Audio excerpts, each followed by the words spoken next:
Indeed it is, and thank you, Lisa, for that disclaimer which says Kate can say whatever the hell she wants. That's what disclaimers are all about.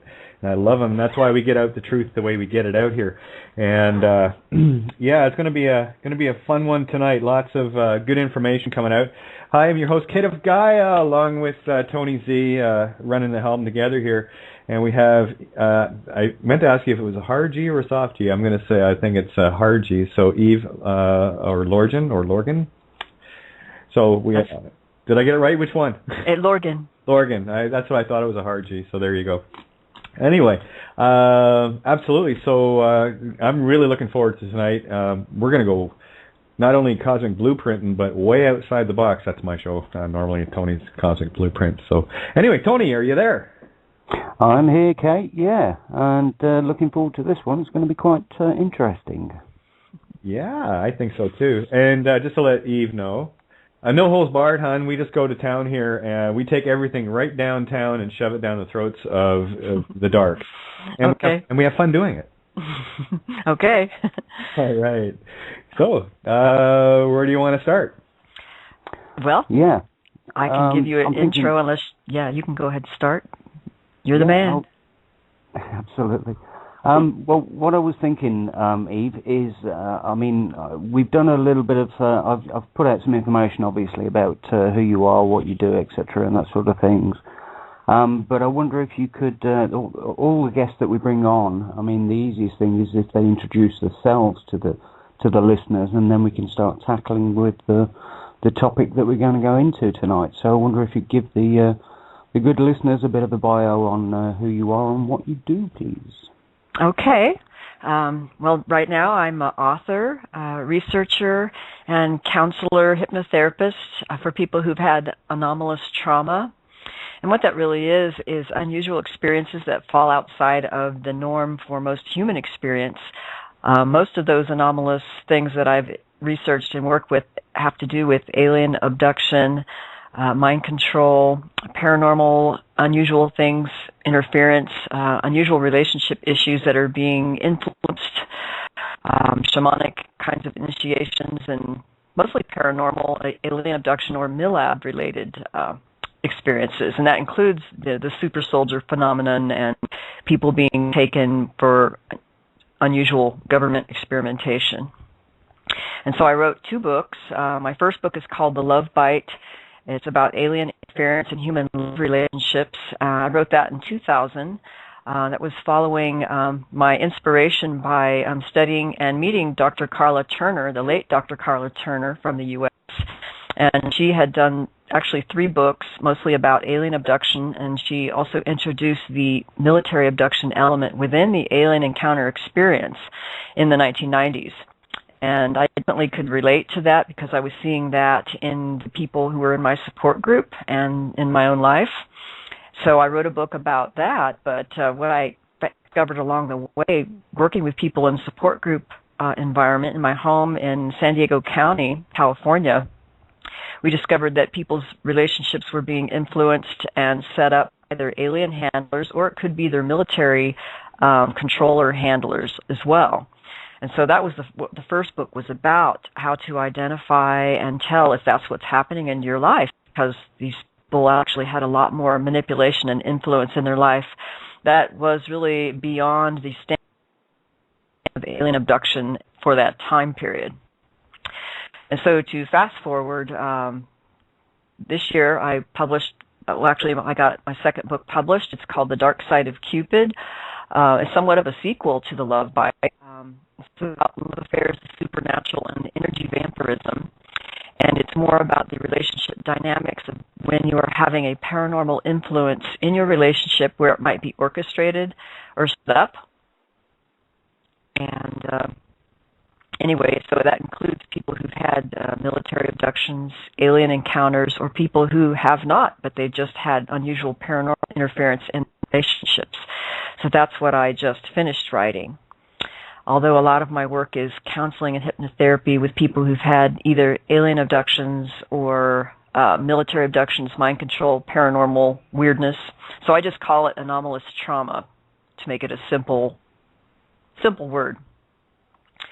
so. I know it's a bit complex, but in reality, when you work with people, I have a master's in counseling psychology degree, and I got that in 1992, although my first career was a biochemist, and I changed that career because I became disenchanted in that field and wanted to really learn more about the human mind and how that works and to help people. So I changed my career, and with the motive, I suppose, to work more with people who've had unusual traumas like alien abductions and mind control, MK Ultra, and that kind of thing.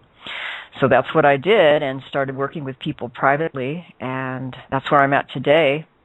And it's people continue to have the experiences. More and more people are coming out and starting to really grasp and understand what's happening because the word is out that these things do happen. So that's a good thing. That's a very good thing.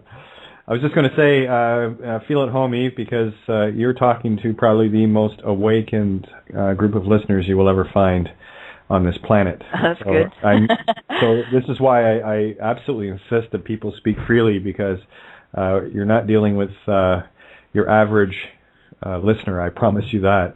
I get the feedback, and what we're all after is as much truth as we can get our hands, eyes, ears, and minds around and on as possible. So that's why I just kind of get in. You're perfect. I just want to let you know that just let whale. You've got people here that know what you're talking about. Because I'll push the envelope too. I mean, some of the things I've dealt with are so strange that I kind of keep quiet about it and don't really publish everything. But I have a voluminous website. I mean, I have articles from 1997 when I started my alien abduction research, where I worked with Daryl Sims and Dr. Roger Lear when they first started doing their implant surgeries, and I did some of the fluorescence work and wrote an article on the fluorescence. So I have articles from 1997 until today, and a lot of it is on MILABs and aliens, but sometimes I veer off into spirituality issues as well. Good. We don't push the envelope here. We shred it. Good. So let's play. This is playtime for us. I tell you. Seriously. Go ahead. There are no walls and there are no limits, because if there are walls and there are limits, somebody's put them there. So we need to figure out why they're there and then remove them quite rapidly. So yeah, this is incredible, and it's I'm so privileged to have you here and have a chance to go over some of this stuff. I was listening to one of your interviews recently with George Cavallius. Oh yes. Yeah, I enjoyed that one so much. Yeah. Oh crikey! Yeah, I put it up on the Facebook. Really let me talk a lot about as much as I wanted to, and it was a thrill to be able to just let loose and talk about some of the other issues that are sometimes kept in the closet because it seemed woo-woo, right? So, yeah. These things ultimately, when you deal with alien abductions and even people mind control projects where there's the occult element behind it, more often than not, we're forced to deal with some pretty strange experiences and forces which sometimes are hard to understand until you have direct experience, and then you're left basically trying to figure out what to do on your own because you don't really have sources all the time to go to. Certainly in the early years of my work, I was very lucky to have known Barbara Bartholic, the late Barbara Bartholic, who was Dr. Carla Turner's mentor. And it was Barbara Bartholic's work and understanding of alien abductions that helped me through what I call the alien love bite, which is when aliens or ETs or under that mask will orchestrate connections or other kinds of relationships and create a certain signature and drama where a love obsession can unfold. So Barbara knew all about this and saw this in her work with abductees over 25 years. But she didn't really publish a lot of that until Dr. Carla Turner came out with her story on the Ted Rice case called Masquerade of Angels. Mm-hmm. And in his book, his story was absolutely amazing because it involved the elements of the military and alien cloning and, the alien love bite and what I liked about Barbara's work was that she really was able to get in through screen memories where other researchers maybe weren't bypassing at the time. So Barbara found out there was definitely a dark side behind a lot of the aliens, and not only that, but there was many of different kinds of aliens appearing to work together in a single case. So that was pretty fascinating. But yeah, I know they're asking me. I hope they're not getting too much outside noise here. But, no. Actually, I'm not hearing anything. Sometimes we get some interference, and Tony will get hit with it. I'll get hit with it, and it's nothing to do with anything anyone's doing. So, okay. Hey, welcome to our world. I know, sound and unusual interference. Well, I mean, what I found out I thought was so interesting in my work. In the 90s, I was studying alien abductions, and also actually some of my first cases of what I call the monarch mind-controlled MK-Ultra people. But in the early days of alien abduction research, really didn't want to put in the definition that some of these more strange things were happening that dealt with military abductions or even alien orchestrated love obsessions and the strange emotional tests and trials and mental experiments that they do with the people. So it was kind of circumscribed to, just medical, genetic, alien hybrid breeding program types of scenarios. And maybe that made it seem a little bit more acceptable and definable at the time for the public to hear. But what we were finding was many things that were outside that box, and that was even considered fringe.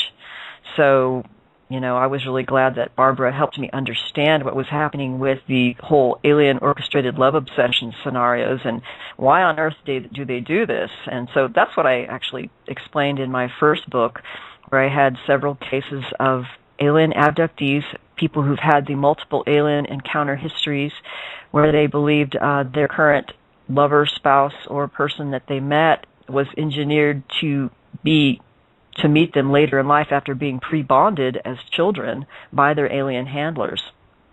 And not all of them remembered specifically what happened when they were children or bonded as children, but many of them did. So that was really the basis of the first book, and why we thought, well, maybe it's, aliens doing this.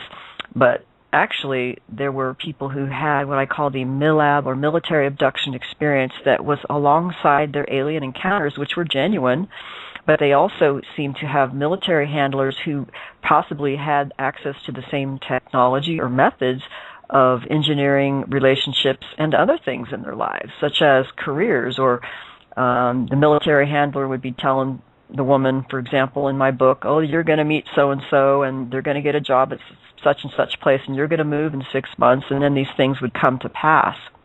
So it's as if these military handlers had access to technology information that certainly went beyond the norm, and they were able to engineer relationships and jobs and moves and people's attitudes and a lot of things that extended outside what I call the abduction experience.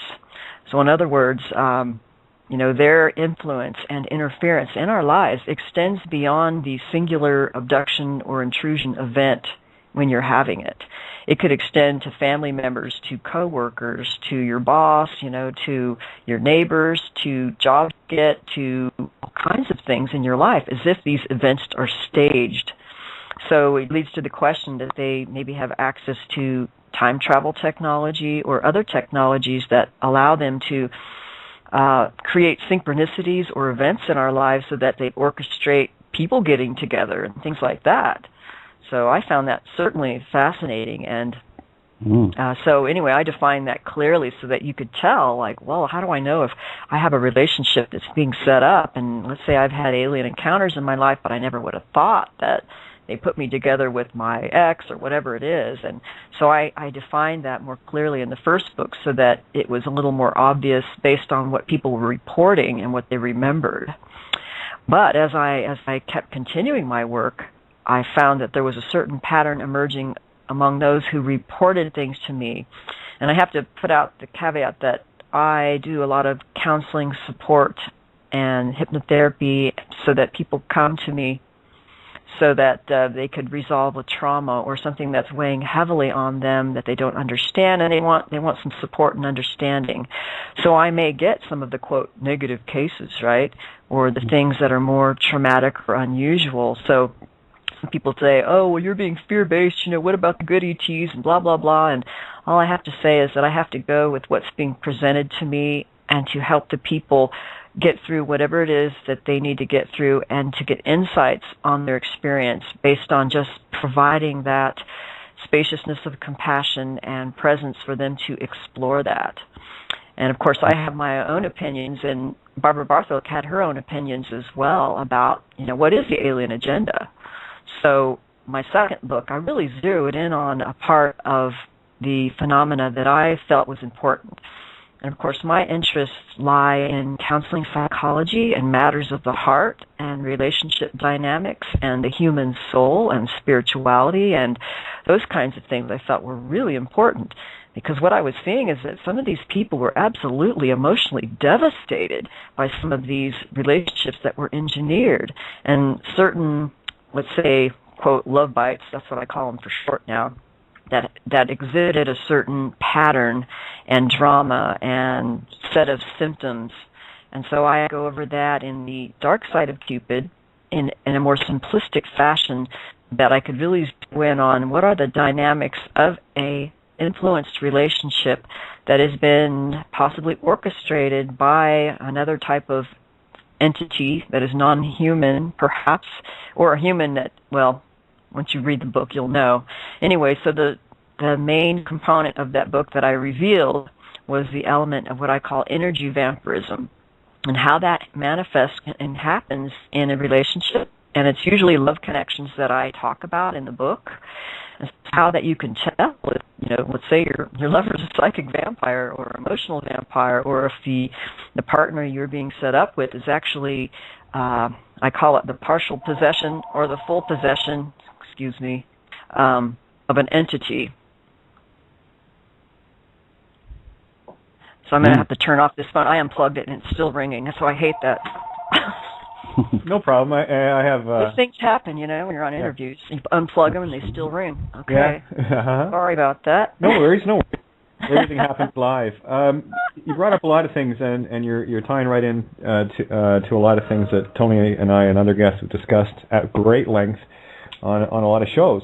And one of the one of the things that you bring to light, we touch on once you get to a certain level.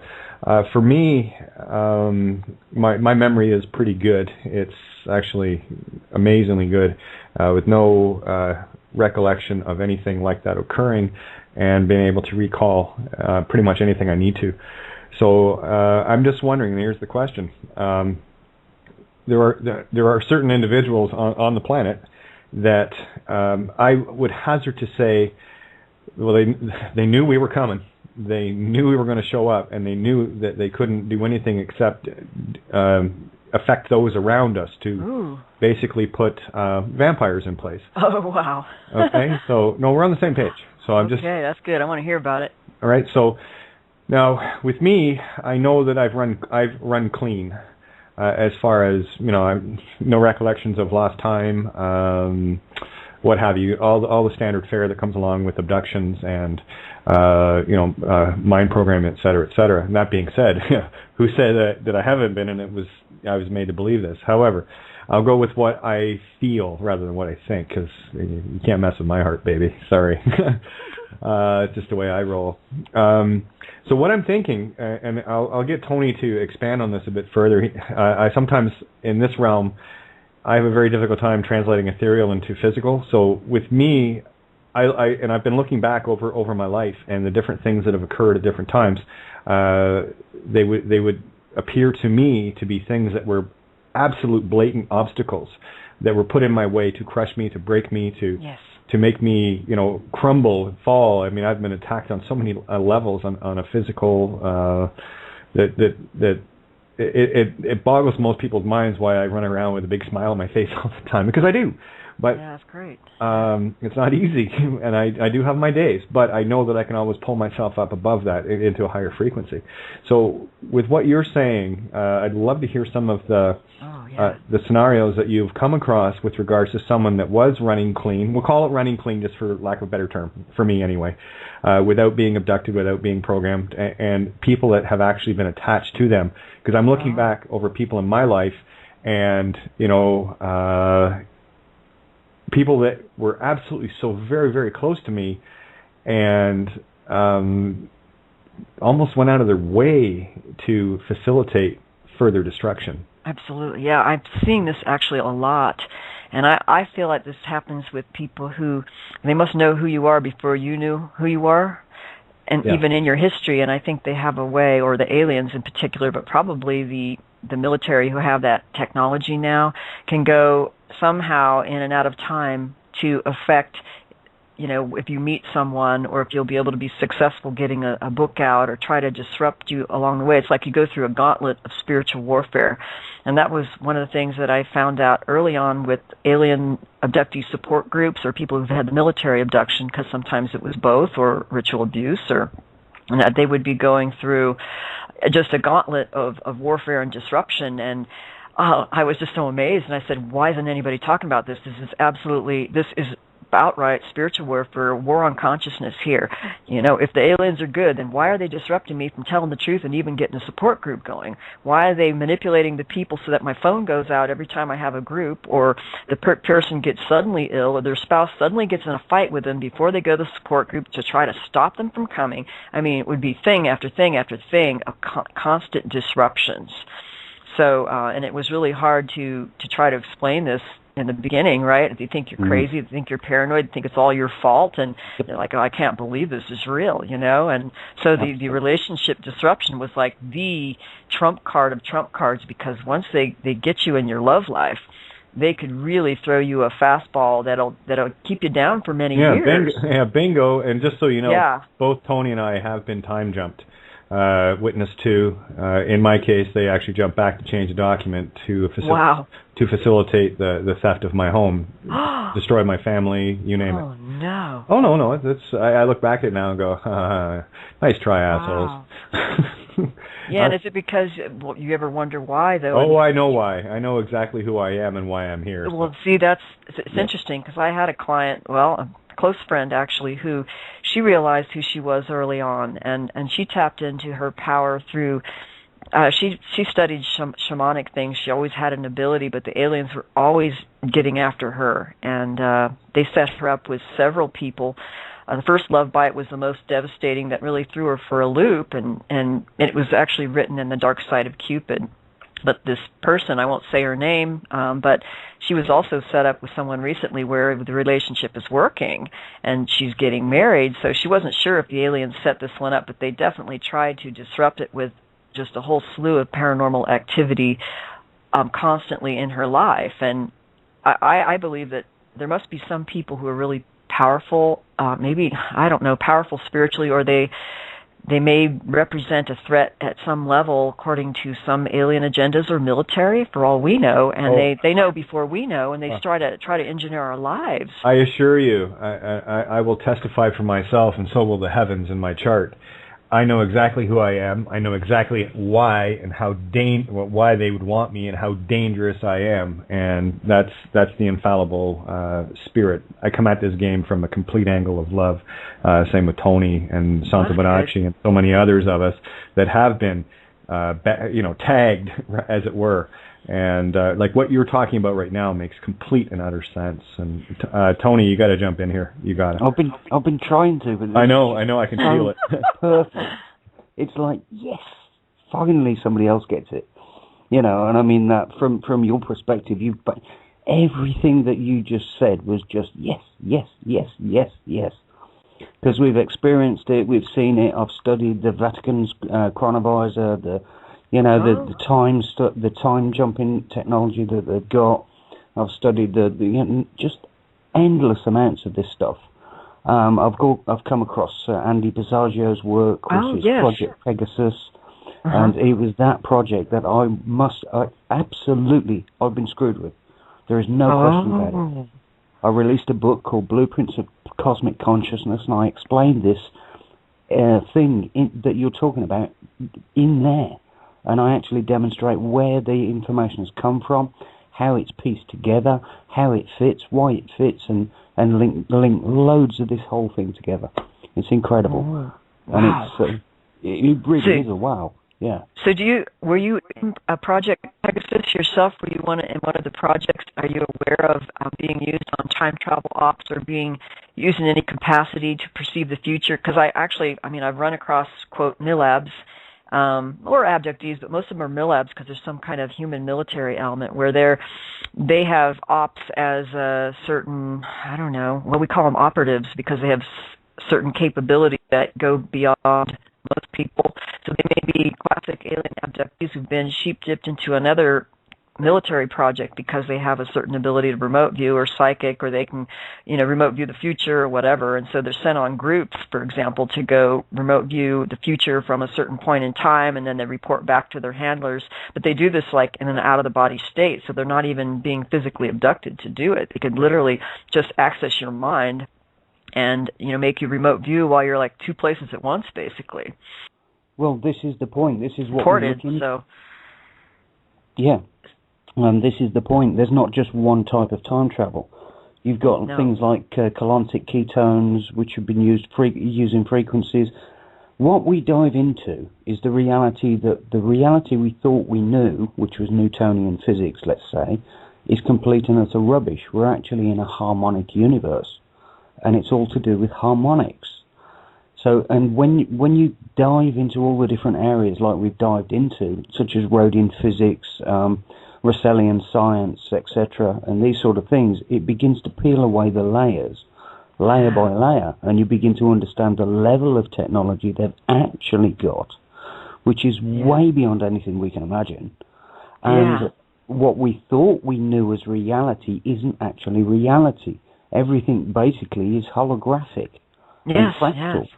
Yeah, one of the things I do want to stress for you, Eve, just so if you haven't already figured it out, you're not dealing with your average radio hosts here. We are people that have do this only because of the experience. Oh, that's good.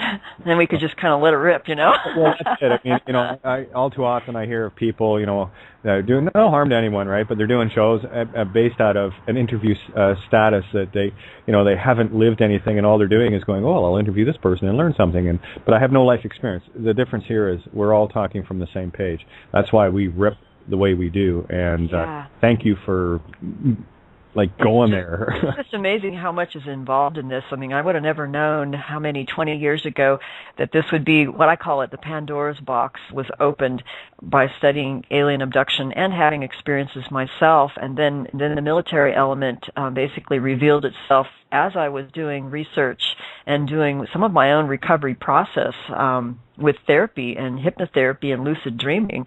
And I was starting to access states of consciousness that I think were revealing things that maybe were a threat to the current aliens that were working, in my case, and the people that I was working with. So I think they disrupted me in my own life as a way to prevent me from finding out as much as I did. I mean, I realize that now when I look in hindsight, how that happened in my own life and others that I worked with. But it seemed like many of the MILABs that I worked with, they kind of stayed in this disrupted state for many years. And it was sad to see how, let's say, a MILAB who was just discovering that they'd had experiences that they just want to share with a group, and then they have these horrible marriages, perhaps, where they're married to someone who's really controlling them and being all manipulated because they're not aware, and it's like they've been set up that way to keep them in this disrupted state so they can't reach a place of recovery, healing, and wholeness and awareness to break a programming or to become free from the clutches of whoever's doing these experimental projects on them. So it takes a lot of healing and dedication towards healing and recovery and integration and just not giving up. And so there's so many people that I've talked to over the years who've had, let's say, one of these relationship, what I call love bites, and then they were having them over and over again, but they couldn't understand why, and they were like ready to give up and kill themselves. I mean, I know people who got suicidal because of these kind of things. And then later they find out, oh my God, you finally explained what happened after all these years. And then later in life, these people are doing really important work, like incredibly important work in exposing things that the world needs to know. So you find out later, 20 years later, why they're disrupting these people. Well, it's all coming into the open now, and you hit on a lot of key things there, and I know everyone that's listening is absolutely resonating with us. One of the things that, I mean, we're living in a mirror here, holographic, whatever you want to call it, and one of the things that I found to be a very valuable tool for me was, once I understand my greatest strength, I will then equally understand my greatest weakness, and they came at me. They came at me at the heart. They hit me. They hit me in my strongest point, right? Yeah. So what you're saying makes absolute sense, and there's always been that resonance there. And what you've done is just you've just said it a lot clearer than I could. It's just like, yeah. That's exactly it. You know, they gave me, like I said, and I've said this to many people. So they knew exactly where to hit me, right in the heart. And it's a year later, and I'm finally getting back to my feet on it. So. Wow. Never shut me up, though. I'll tell you that much. It can't shut me up. Yeah. Gemini. Oh, good. It just makes you stronger if you get through it. And it's funny in my work. Well, I talked about this with George Kavassilis, that there appeared to be, just all these different higher and higher levels of entities, like hierarchies of aliens and other entities that I call them incorporeal aliens or other entities on the creation scale that would be involved with you. It's like once you, let's say, challenge the Greys, and then, like, for example, I've talked to people who they challenged the Greys, they stopped them from coming, and then the reptilians came in, the heavy hitters started coming in and just taking them out. And then once you really face the reptilians, then you got to deal with the Dracos. And then once you really start dealing with them and facing them head to head, then you start interfering with this entity we call the primordial man, who I called the father figure. And this is something that Dr. Corrado Malanga brought out in his work from working with people for like 20 years. He's a scientist, PhD, organic chemistry, excellent researcher who's done all this incredible work, mostly in Italian. And I've discovered it just the past couple of years that it certainly resonated with a lot of what I was seeing, but he went several steps further and saw that the aliens were basically a type of parasitical entity that worked on not only a physical level, but also an incorporeal, energetic level, but acting as parasites that kind of fed off of our soul energy, but also affected our perception. So it kind of goes into higher and higher levels of these different beings on different levels of creation. So once you meet one at one level and you challenge, you just have to keep going up the hierarchy until you start dealing with the heavy hitters. And this is what happened with George Kavassilis, and I believe it happened in my own experience, where I started running into this being I call the father figure. And he wasn't a reptilian. He was a very high-powered being who actually had a lot of love, but there was also a trickster side to him. And it was this being who appeared to be, and I don't want to say, Dr. Malanga says he's actually the one on top who actually controls all the aliens. And he's like the Adam Kadmon figure, who he keeps our souls recycled here, and he will intervene in certain... It's very complex. I have a whole article on that called... I was going to say, Eve, it's okay. Right now... Yeah. Right now... Yeah, I was going to say, Tony's probably muted, giggling like a schoolgirl right now. I'm here. I'm just waiting for a gap. Yeah, I know. Well, here, I'll do a little piece, and you can do a little piece, and we'll let Eve fly. What was I going to say there? With regards to levels, as you were saying, little Greys, bigger Greys, reptilians, Dracos, and all the rest of it, and of course the father figure here in the physical sense is, of course, the court, judicial system, religion, patriarchal. Yeah. So that there's the daddy that they get everyone worshiping, right? And you see, here's my secret weapon. And everyone has this secret weapon as soon as they come to terms with it, as soon as they realize it. I'm infinite, bitch. Go for it. Do your best. Because I'm infinite, and I'm going to be infinitely in your face for as long as it takes to take this bullshit down. Yeah, and it's coming that's down. What Malanga was, he was what this was, and to basically, in his work, and now what I'm doing is it's like I'm dealing with helping the people process their experience, but if they want to delete the alien interference, especially if it's happening in a relationship or in their lives, and they're tired of the games and the deception and the crap that they play in your life and making you think they're good, make you think you're special, and all of a sudden they do a bunch of stupid shit and it ruins your life, and it's like they play these mind games and emotional games and games of deception. And I'm not saying every single entity does this, but I would get pretty annoyed in my own, just seeing people go through this is just, so anyway, I'm going to get off on a tangent, but what we've decided that what Malanga has done and that I do in my work is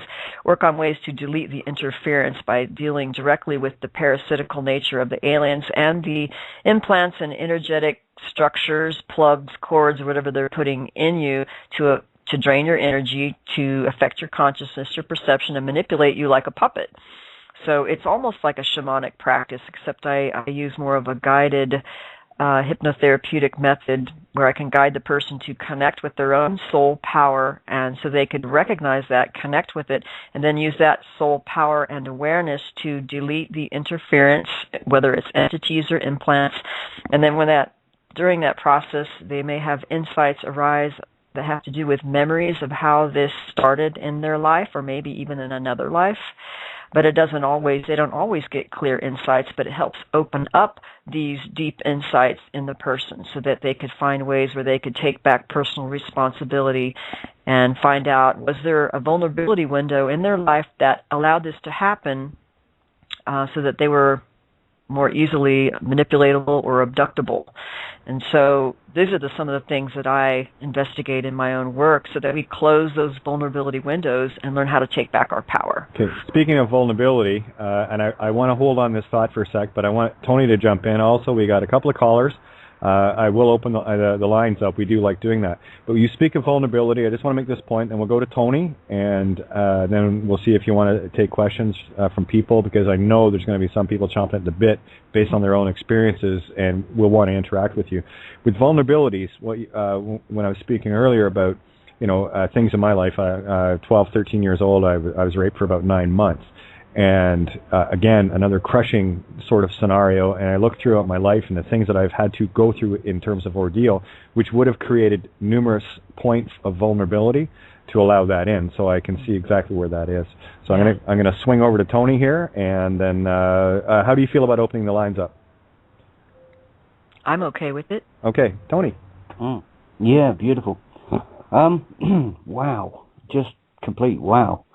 This stuff is completely in line with what we've been doing, what we've been explaining to people. Wow, I don't know where to start. There's just so many different aspects of what you've said, Eve, that ring completely and utterly true. One or two things I do want to expand on is we are also aware they've got the technology that they're using is many years ahead of what we think there is, as we've mentioned before.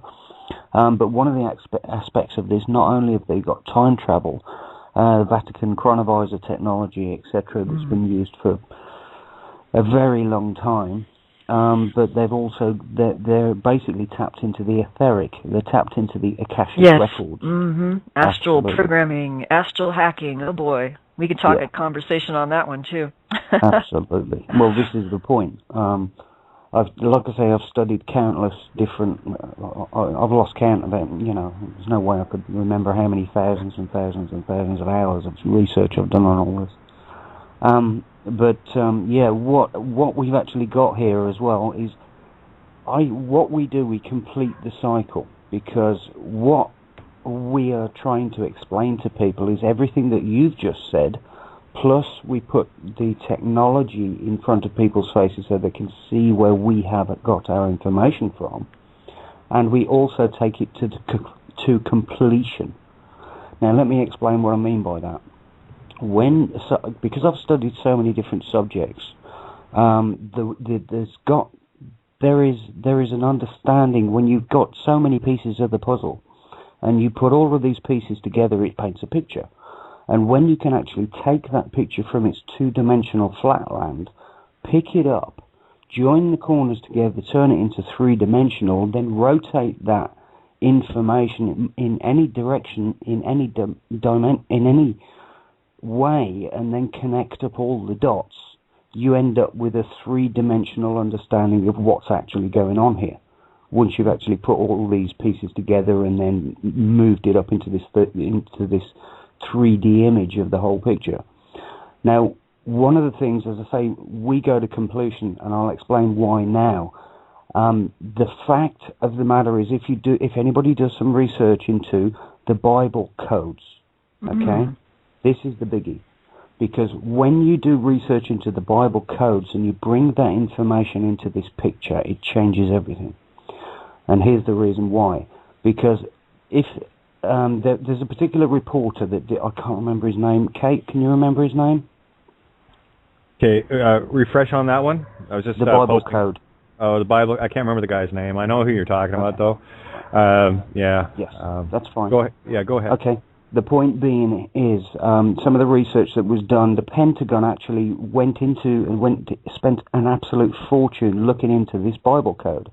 I say the Pentagon loosely because I'm talking the lower levels or lower echelons of the Pentagon.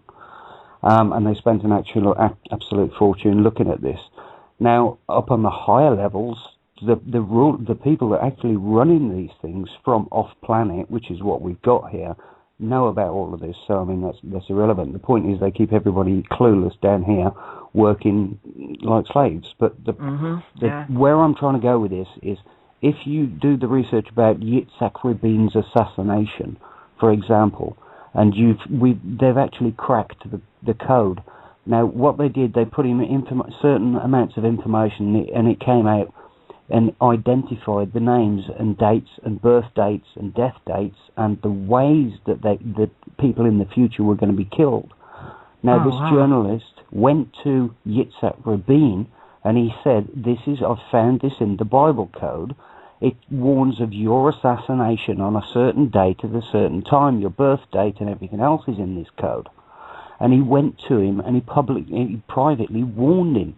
Now, Yitzhak Rabin ignored him. There was the words death, I think it was death, assassination, gun, and the dates, etc., that were encoded into the Bible code. So he goes over to Yitzhak and he says, look, I think you're in danger, you're going to get shot. And basically Yitzhak Rabin brushed it off. And when he brushed it off, guess what happened? He got shot.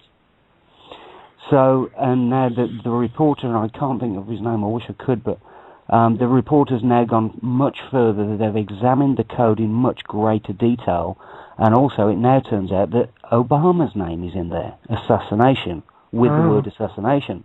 Now, if we look at things in the way that they're actually live now, Obama's just got his own armed guard team all around him, do you know what I'm saying, for life, all paid for by the government, etc.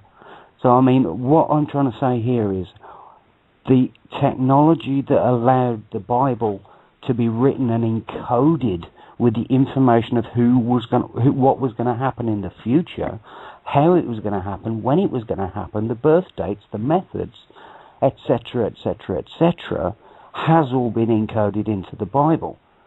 So in order to complete this circle, you need to understand that the Bible has been encoded with information that's going to happen thousands and thousands of years into the future.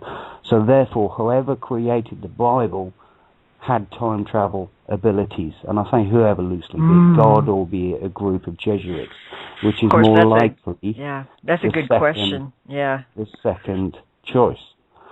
So I'm sorry for that long explanation, but if you look at the Bible from that perspective and from the astrotheological perspective, also 9/11 was put in there, and the words obelisk came up on a cross from top right of the paper to the bottom, top left of the paper to the bottom right, and top right of the paper to the bottom left. It was obelisk in letter, word for word. And the code that was put in there to find that was 9/11. Now, what's the obelisk? Well, it's the Roman Empire. It's the symbol for the Roman Empire. So it's the third and final fall of the Roman Empire. Yeah, and the if you want to know who's behind this, it's Rome. Yeah. That's happening now. It's a patriarchal of the phallus. I got a caller here. I'm just going to open the line up to see if they have any questions or comments, and we'll fire away here. So just give me a sec. Wow, this is just zoom in tonight. This is beautiful information. Area code 419. Your mic is hot. You got any questions or comments? Or you just yes. Okay. Well, who we got? It's Jim. Oh, Jim, how are you? right, not too bad. Hey, I actually have a question. Deja vu, would that be like a type of, when you have that, a type of reset, if you know what I'm trying to say? Yeah. Where, somebody comes in, and changes, kind of like in the Matrix, when they go, oh, they see the cat and they see it again, it's like, that's deja vu. Yeah, I've just from my personal viewpoint, deja vu has always been a checkpoint for me, because as we travel through, we've already been through to the past, we're on our way back to the future from whence we came, and everything is now. So that's what I deem when you see the deja vu. What you're experiencing is a correlation of timelines. So that for me, it's a check that everything is okay, and at the same time something has changed. So it's kind of, I know where you're going on that, Jim, and that was one of the things that really stood out in the Matrix to me was the deja vu reboot, that something has changed and it's a repeat. See, I'm kind of torn between having lots of deja vu and none, because when deja vu to me is a checkpoint, but at the same time I also see it as a trap point. I see it more as a trap point and a reference that something just got changed, and I kind of realign myself into that, into my own timeline, because timelines have all been screwed with, no question there. So it's that. Every time I have that feeling, just every hair in my body just tingles. It's like, oh, is this going to be good or bad? You know what I'm saying? You just kind of freeze. It's like, okay. What's going to go on next? Yeah. You know what I'm saying? Well, again, it's treat deja vu in the mirror of Vujade, the feeling that you've never been there before, right? So that's why I kind of mirror both sides of it. Again, I can only use the one word that makes sense to me and what resonates, and I cannot put this into words. It's a checkpoint. Yeah. And it gives me a means to maneuver based on what I've just been doing previously. And what I haven't experienced for a long time is deja vu. So I know that I'm running my own timeline, that I'm not crossing back through an existing timeline that got us trapped, right? So again, it's the only thing. Reset. It is a reset. And what for me, what happens is that is your opportunity to do a reboot, but you've got to be really aware of it. It's not. Yes, because I've had deja vus where I knew like the next 30 seconds what would happen. So I re-experienced it. But then I've had other ones where, I don't know, maybe it's just being an experiencer, where there was an alternate timeline of an alternate aspect of my life that would have happened in the future but never happened. And you remember it. Sometimes you can remember the future in a deja vu. You know what I mean? Or maybe you don't know what I mean. No, I do. Because you resonate. Yeah, you can literally go word for word. I remember one experience I had working as a teenager, and I was standing there. I was a cook, and I was standing behind in the kitchen, and I said, "Okay, so and so is going to come walking through and someone's standing beside me. I think it was Dennis, and I said, "Watch this." And someone's going to come walking. Deja vu. Someone's going to come walking through the door. I forget. I think it was Matt was the busboy's name. Matt's going to come walking through the door. He's going to ask this, and this, and he's going to come over here and stop. And not 2 seconds later, Matt comes bombing through, looking for this, that, and Buddy just looks at me like, "How the hell did you know that?" That was deja vu. So it is that literal, and when you start experiencing it, become very aware of what's going on. And I don't know. You learn to resonate with it. Yeah, exactly. It's hard to explain, but the thing is, when you're going through deja vu, for me is I'm re-experiencing the same timeline. So if I'm working in the same timeline that is circular, that is a trap, I want to get out of it. So it's free will is the only thing they cannot control. And that's why when you don't plan anything, this is why they love their holidays, this is why they love their calendars, Gregorian, and all the rest of it, because it gets people thinking in a very strict timeline. Oh, I see. Habit forming, right? So what I do is go, whatever. They're spontaneous. Exactly. Be spontaneous. Yes. Be fun. Be funky. And they can't control that. That's how you get out. That's how you shift. Yeah, you have to get out of habituation so you could allow the spontaneous flow. I think there's a part of our divine self, like our soul essence, can be in past, present, future simultaneously, and that's also a part of you that is aware and that could experience past, present, future. And so that part of you may be present when you have the déjà vu or whatever. You're getting more of that soul awareness. Granted, that's what I think. Yeah, and you're actually given the opportunity to see it. And when you're aware enough, this is the thing. Anyone that says to me that they're not aware, first question I ask, have you ever had déjà vus? Well, yeah. Okay, well, that's you're aware that something isn't quite, normal here. In that, how the hell would you experience something again if you never had the notion of experiencing it before? Because the simple fact is you have experienced it before, and that's the timeline that you're trapped in. So we need to shift out of it. So, and we do have another caller, by the way. I'm just going to open the line up, but I'm leaving the line open, Jim. So you know the rules here. We open the lines up and we leave them open. That's how we fly on this one. Area code 417. Good evening. Hey, the other Jim. Hey, what's going on? Good. How are you? We got Jim. Well, I awesome.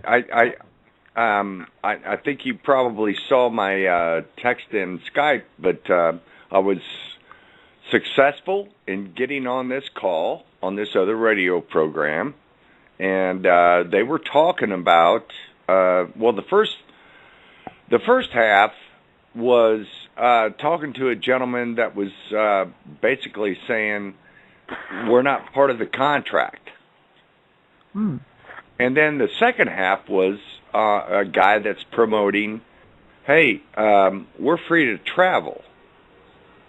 So I got on there. I finally got on there, and I told him, I said, look, who are you the creation of? Are you the creation of your government? No, you're not. You're a creation of your creator. I'm in the States, so I have to talk to him this way. Yeah, we can tell. We can make sirens. Just kidding. Go ahead. Oh, they're coming. They're coming for me. Anyway, no, but they were extremely open to it. And I said, you know what? I said, y'all need to figure out that you're here just because you're here. You don't need permission to be here. You're free to do what you want to do. Yeah, but there's some obligations there. Yeah, don't hurt your fellow man, and you'd probably want to protect him for his freedom, so he'll protect yours. Outside of that, what's the obligation? Well, I mean, we're supposed to take care of each other. Yeah. It's universal law. It went over. It went over very well. They liked it. Yeah, and what you said about contract, and this is why we deal in the synchronistic universe. Is why our website is synchronicity.com. Oh, I see. Yeah, what we have going on here is what you're talking about, Jim, about contract. Of course, my legal background, and what I've had to, the ordeal I've been through with that was, trying to find out how they trapped us using universal law with paper and the power of paper. So one of the quotes that was given to me, and it's the only thing that this City of London state lawyer said to me, was this: here, it's all about contract. Yeah. Key phrase, and that one always resonated with me. I think that happens on spiritual levels as well. Huge. That, there's contracts that are made, but they're not always conscious, and they tend to be made with a lot of deception in cases of, I think, spiritual deception. I mean, from what I've seen and heard with people who've been in certain projects where they gave their permission, but they had to do it under duress or deception, and it just seemed unfair. It seems like an unfair game. Yeah, but this is one of the really valuable lessons. This is why a tiger has spots and a butterfly has patterns on his wings. It's called camouflage. In other words, there is a trickery. There is an element of universal law that is inherently a trick. And the question is, if you keep falling for the trick, you keep on in this. You can't go anywhere. You're perpetually caught. So what you need to do is understand that the lie sense is for you to apply it for a lie sense. Is to lie to your senses, whereas God gave you the inalienable rights to travel anyway.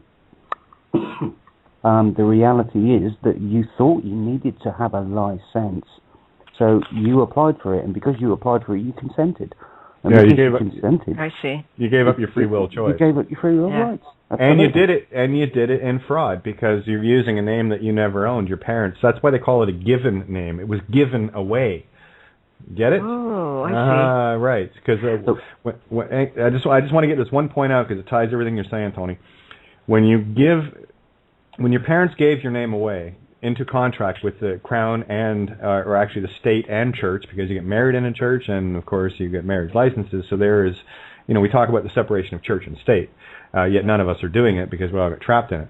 So what happens is mom and dad, of their free will consent, although the information wasn't disclosed to them, and this is the Achilles heel of the whole legal system.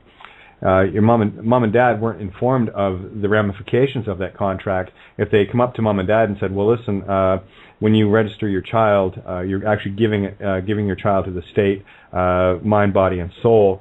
Are you okay with that?" They didn't say that, but that is what in effect happens on the spiritual, ethereal level, and on the physical level. And this is what my mission for me was to find out how they were able to tie the ethereal contract into the physical contract, and that's where a little document I put out around Christmas called The Invocation of the Cross, which is CRSS, which is Clausula Rebus Sextantibus, which is a treaty escape clause.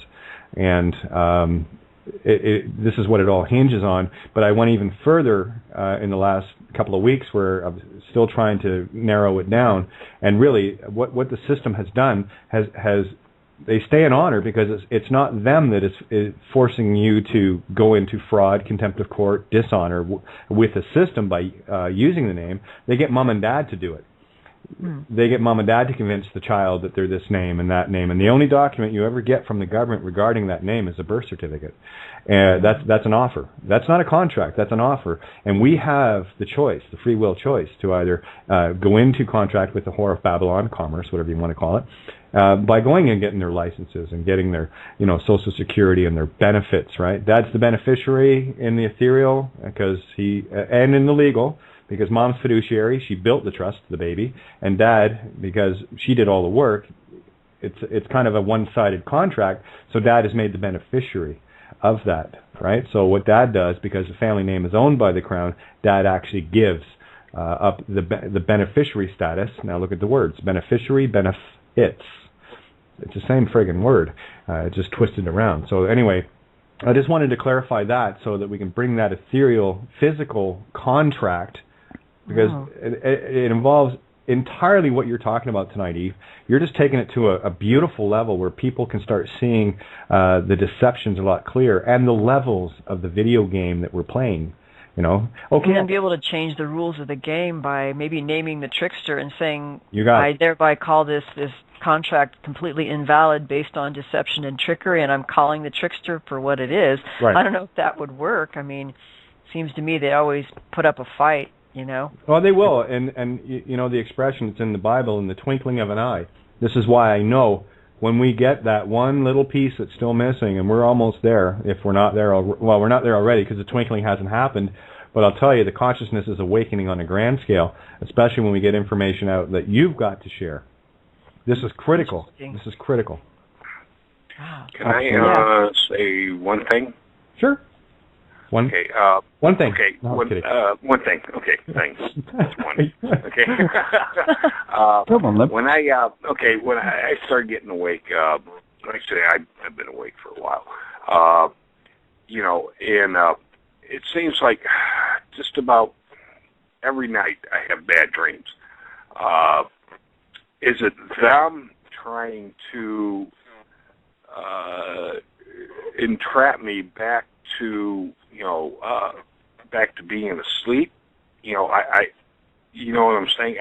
It just seems like everything. How do I put it? I know where you're going with this. Okay. I think it's your subconscious fighting you. You're testing yourself while you're asleep. Okay. In a nutshell, you're being put into situations to see how you handle it. I know because I've been there myself. Yeah. I was just going to say, bad dreams and nightmares is always an opportunity to get lucid in your dreams, which means awareness of your dreaming, so that you could literally change the dream and just like, well, screw this. I know I'm dreaming, so I'm going to do whatever I want. Yes. And it, it gets you awake. But sometimes that's the point. Well, the sad part, it's always about when my kids are young. My kids are young, and just the stuff that happens, and I get upset, and it's like they're my kids. Why would I get upset or do anything to them? And I have them have these dreams, and it just, oh my God, I wake up in sweats, and it's like, that's not how it's supposed to be, and that's not how it was. You know what I'm saying? You're carrying a guilt complex. Stop it. You didn't do wrong. You didn't know. Yeah, you were working with a calculator with the stuck down 5. Now you know it's stuck down. You're not going to use that. You fixed it. Move along. You see, we cannot get caught up in the guilt. We cannot get caught. Well, what do they teach? Well, they want to keep you all caught up in misery, and this is actually something that's come up with a lot of MILABs and people who are starting to wake up, who've had experiences where their dreams are being manipulated, and they know when there's a hack, and when the certain themes, it's like you get stuck in these lower astral realms, and it's like, wait a minute, I know that this was not me. There's a different feel to it, and it always seems like they're trying to, lower your self-esteem, make you feel powerless, keep you in these lower realms of just negative energy and negative emotion. So you have to be able to recognize that for what it is, if that's what that is, and just try to stay on a higher level, listen to some good music before you go to bed, or inspirational book, and no violence before bed on TV, Oh, no, I don't have a TV, so... It is the fear-based reality, but the thing is, all you need to know is that you're safe and they can't touch you. That's the point. If you've got a big hairy monster chasing you down the road, just screaming your head off, or whatever it is, you're falling. I mean, I used to have these dreams as well, where I was falling, and I couldn't, obviously I'm falling. I'm going to hit the ground at some point. It's getting closer and closer and closer. And I kept having the dream again and again and again and again, until finally I went, no, I'm not going to fall. I put my arms and my legs out, and I just drifted and landed. That was the end of those dreams. Boom, job done. And that's what it was demonstrating. It was demonstrating you're being tested. Some of the dreams I've had have been ridiculously violent, and it's not that I'm being violent; it's being done to me. I'm the victim, but they're throwing all this weaponry, and all this is coming at me, and all that rest. I'm just looking at it and going, no, because none of it can hurt me, and none of it can hurt you. They're jumping up, going red in the face, trying to get me to get frightened, and I'm like, no, I'm not having it.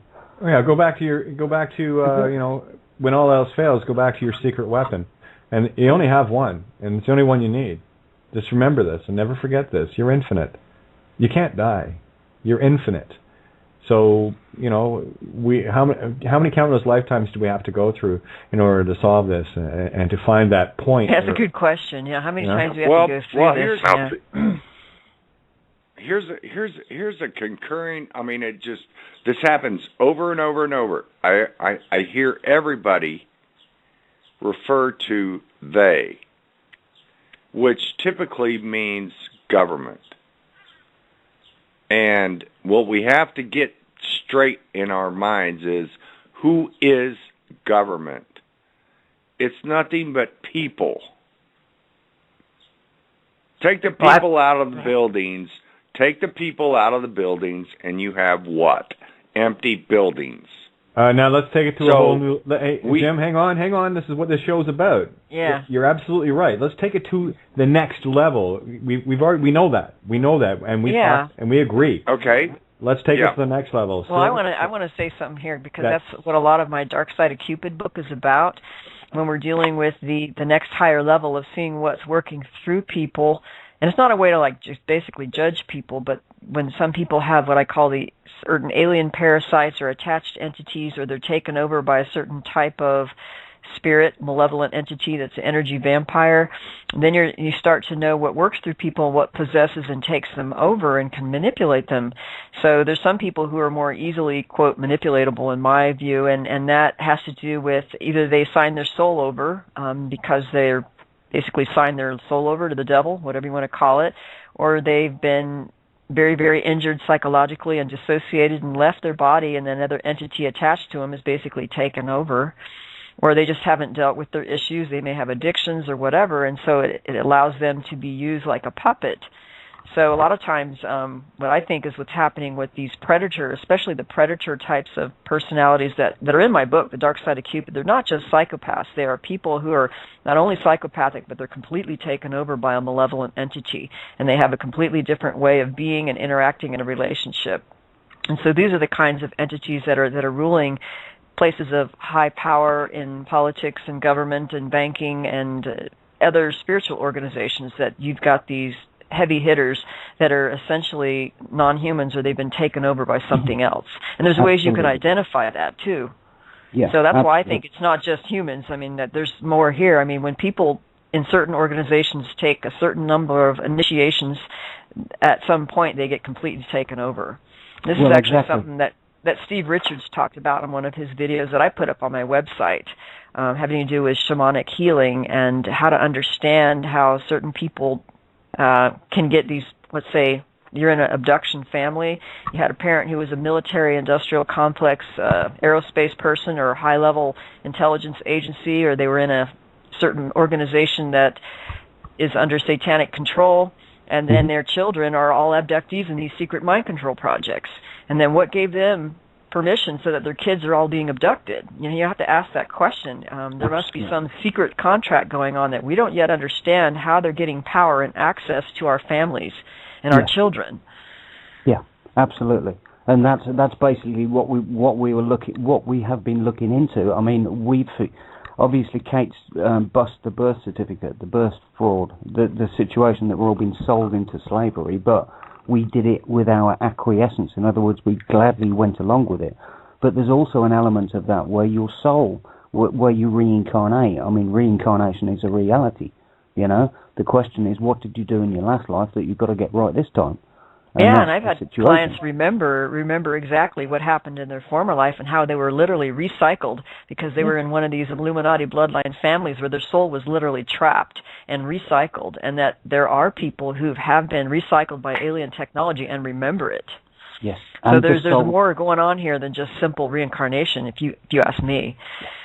Absolutely correct. I was going to say the elites bring their own in. This is why if they lose control of their entire karmic soul family. This is the point, because once this technology is shown and shown to be real, you know, it changes everything because they lose control of it. And that's where they've got to repent. And that's where they've got to, that's what they don't want to do. This is why they've got to maintain control over the entire human race. Because if the information gets out, that's it. And it's like we're dealing with these people in high places of power in governments and large organizations where we feel like powerless. It's like we can expose them, but nothing seems to be done. But what I tried to do in my book was be able to bring it back to the singular love relationship level where you can identify it, you can set boundaries, you know that you don't have to be in a personal relationship with somebody who's exhibiting those characteristics and, you know, basically deceiving to use and take you and energetically and control and manipulate. I mean, it's so real, it's scary. Well, here's a question for you, Eve. You don't have to mention any names. Names aren't important. It's the experiences. Maybe if you could outline one or two of these scenarios of people that have really awakened due to like the hypnotherapy and all the other things that you do working with people. Maybe share one or two of the experiences that really stand out in your mind as critical. I know you've probably got lots and lots. I'm just thinking. Well, yeah, I have at least 13 cases, and what I did in The Dark Side of Cupid is I defined them into actually four to five categories, where the first category was a milder case of what was, let's say, emotional vampirism was evident, and there are certain characteristics to watch for and dynamics where, let's say, one of the partners knows that they were an abductee, but they really weren't really aware of how much was going on. So there you could say that, you know, this thing was being orchestrated, but it wasn't like a real super bad relationship. And then in the second case studies, there was people who were involved with channeling, where one person, let's say, was a channeler, and then the entity that was working through them, or a group of entities, seemed to orchestrate the entire relationship with them and their partner and create this dramatic highs, crashing lows, emotional vampirism, and putting these people in these dramas and myths to play out these wild dramas just for the benefit of the entities that are just feeding off the energy. That was another type of relationship scenario. And then I went into the more severe cases where there was definitely a third-party entity being observed, overshadowing one or both partners, usually just one, because I get one person reporting. And then in the heavy hitters, there was like the psychopath possessed reptilian host who was, pretending to be, actually one of them was a minister, pretending to be a minister. Two of them pretended to be ministers. They like to be gurus, and people in control and spiritual control circles. There can be a lot of that in, let's say, cults, where the channeler, the heavy cult leader, is actually hosted by a reptilian or a certain type of entity. That actually has reported a lot. And so I had those cases. And then I had cases that Barbara Bartholick had given me from years ago, of where there was classic alien and UFO abduction that had a connection with some kind of ensuing love obsession, relationship drama, or manipulation, where a possession or partial possession started happening as a result of all those connected events in that. So I tried to present how you can observe this and notice that there are connections. So I don't know if I answered your question, though. You just have to read the book, really, to get the flavor of how to identify and what this looks like, what it feels like, and how to know when that's happening in your life. It's truly amazing because these entities are really good. I don't want to say who it was because I have to get a lot of confidentiality. Oh, yeah. I can't tell, who's who, but we don't need to know that.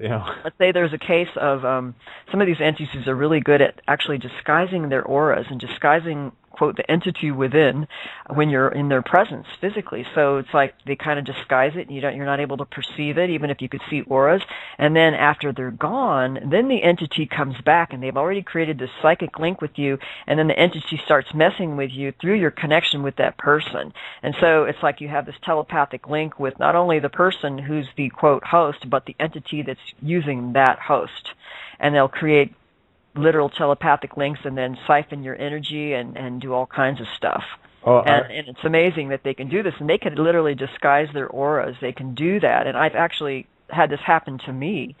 And I'm not going to say who it was, but this particular person who was a high-level profile person who had a forum, who was, let's say, famous for writing a book in a particular field, and I'm not even going to say who, but appeared to have a certain color aura. Okay, wanted to present themselves as having a certain color aura.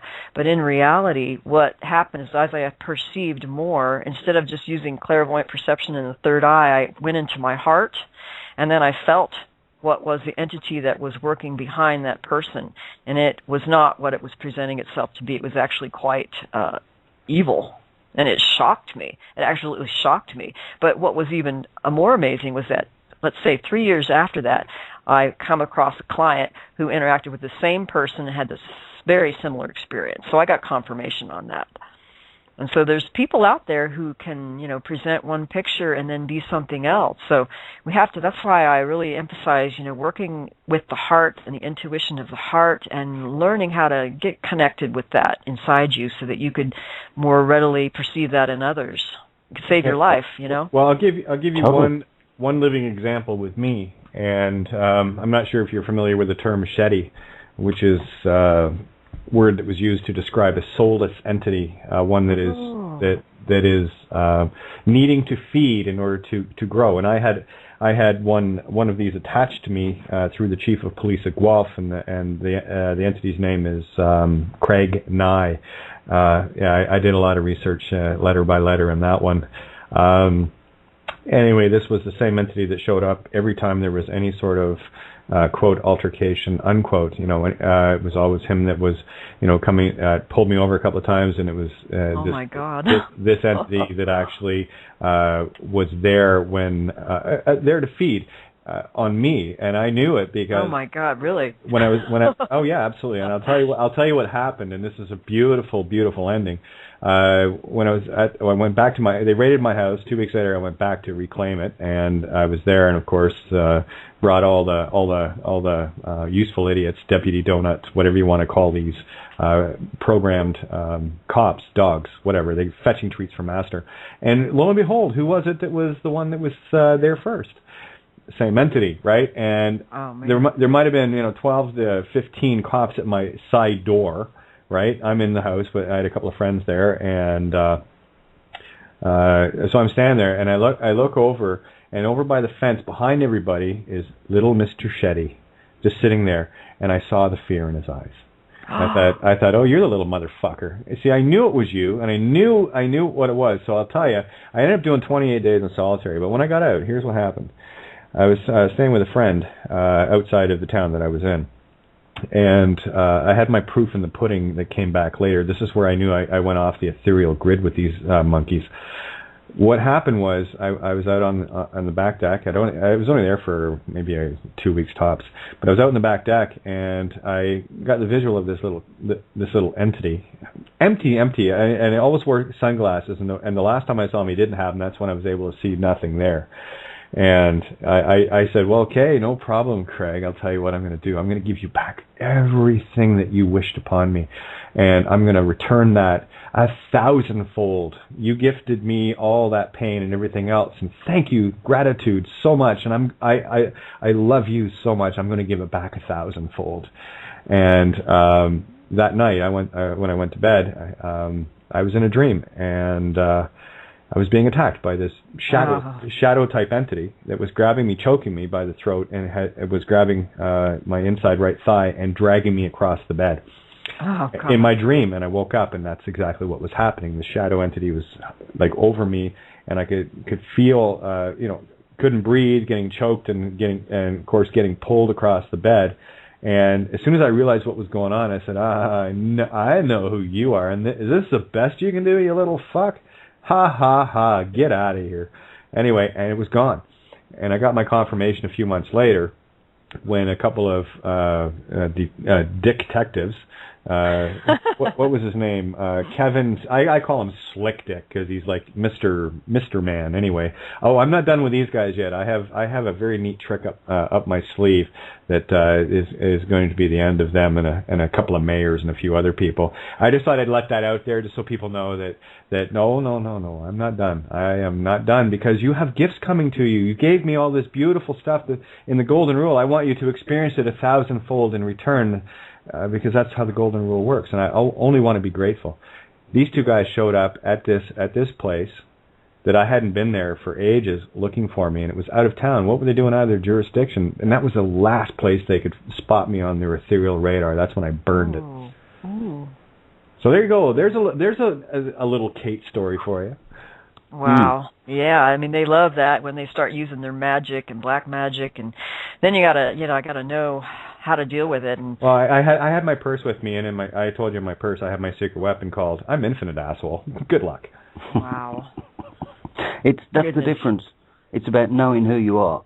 This is the point. Yeah. I mean, if you get a piece of paper coming through the letterbox saying you've got to appear in court, blah blah blah, well, they're not talking to you. They're talking to the birth certificate. If you're daft enough to think that you're a piece of paper and you turn up, then they've got you already. You see what I'm saying? You didn't realise what you were doing. You're not alive. That's the aiding and abetting into fraud. Anytime you use the name that belongs to them, and this is the biggest problem that people have, and this is the biggest trap that people are going to have until they can let go of this fucking name thing that they will die for. What they need you to do is to willfully consent, go in, and it's all about contempt of court. Read Clerk's Praxis, and you'll understand what I'm talking about. The whole court system is based on contempt, and if you go in using if you went and wrote a check on somebody else's account, what would you be guilty of? Fraud. Right. And if you went using somebody else's name, you impersonating. Mm-hmm. Okay, and that's a crime. Sorry, that is creating harm against someone else's property, huh? So what we need to do is back up a little bit and realize whose fault is it? It's ours. And everyone's out beating the shit out of everybody else, thinking that, oh, well, so-and-so did this and so-and-so did... No. I had to find out why we were in dishonor, not them. We already know they're in dishonor, but how are they getting away with it? That's what I went for. And that's the universal law. That's yeah. Because if you register, you give over to the king. Register, you give over the feminine aspects of the body, of the child. But anyway, one of the things that changing the subject back to what we were talking about. One of the things that I was actually going to explain is that when you see most of these police officers, legal people, and all the rest of it, they're in the Masons. They're in Masonic. They're in Masonic and esoteric organisations. So let's say I join the Masons and I become a first degree Mason. Well, what's this first degree thing?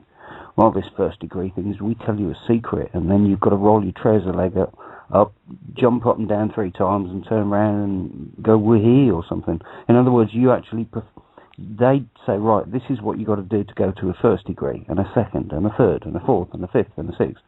But what they're actually doing is they're getting you to be complicit in rituals that get you deeper and deeper and deeper and deeper into the organisation until you end up getting in so deep that there's no way that you can get out.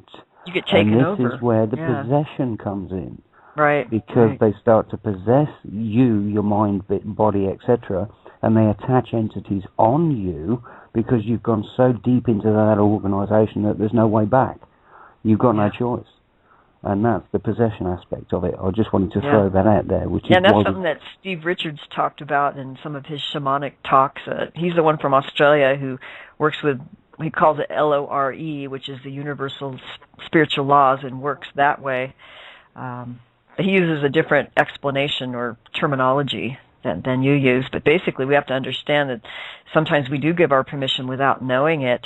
And that's why in relationships, we have to be really mindful of who we're having relationships with. If we have, intimacy with some people, we do take on their energy.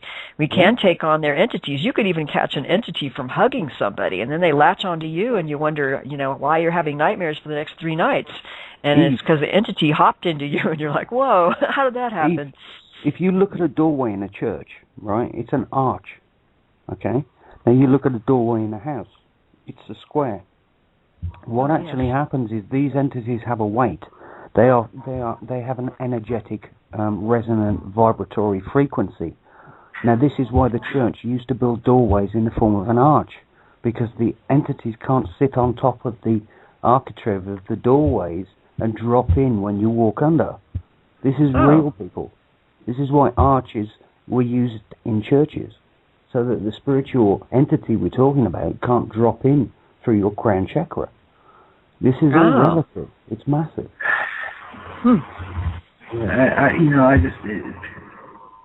I'm hearing some background noise. Yeah, Paul, you're in the call? Oh, hi, guys. There you go. Questions or comments? I didn't hear the unmute. How you doing, Kate, Tony? Oh, we're doing awesome. Great show, huh? Yeah, it's good. I came in late, but I heard a topic that intrigues me because it brought back some memories of some stuff that was going on with me 5 years ago that I really didn't think about, but it was relevant to what you're talking about. Is that there was a portion of several months when I would go to sleep, and I'd be in that REM stage where I'm still conscious of falling asleep but not awake. And for several months, there was something, I don't know what it was, that would just paralyze me, like a force or a field of weight coming down upon me, and I could not move until I got to a point where I would have to violently shake myself awake. Mm-hmm. Yeah. Could be an incubus or a succubus or the old hag. That's what they call the old hag. Yeah, well, I never explored what it was. I just felt it was like, aliens that wanted to probe me or something. But, it stopped after a while, after several months, that I would not give into it. But sometimes you do use technology, though. I don't know if you guys know about when you hear that buzzing and that frequency and then it paralyzes you. And then there is alien technology, I think, that they do that to paralyze you. And then there's also entities that can do that. I'm not sure if they're one and the same. There might be two different ways. Yeah, I was going to say. Different types. And then there's some of us that, good luck, not going to happen. You mentioned succubus, incubus, and the old hag. Maybe could you? I'm loving this. Can you outline maybe some of the information surrounding the different types? That would be like friggin' awesome, because the more people understand. Well, there are little different kinds of entities, and the jinn. They might even be some of the same. But I know that aliens, alien greys and reptilians are actually different from other kinds of entities. And there's different entities that will attach onto people where they appear to be like a human familiar, but they're still like energy vampires, and they're not aliens. They're just entities, So I guess it depends on your perception of the experience and how it manifests. But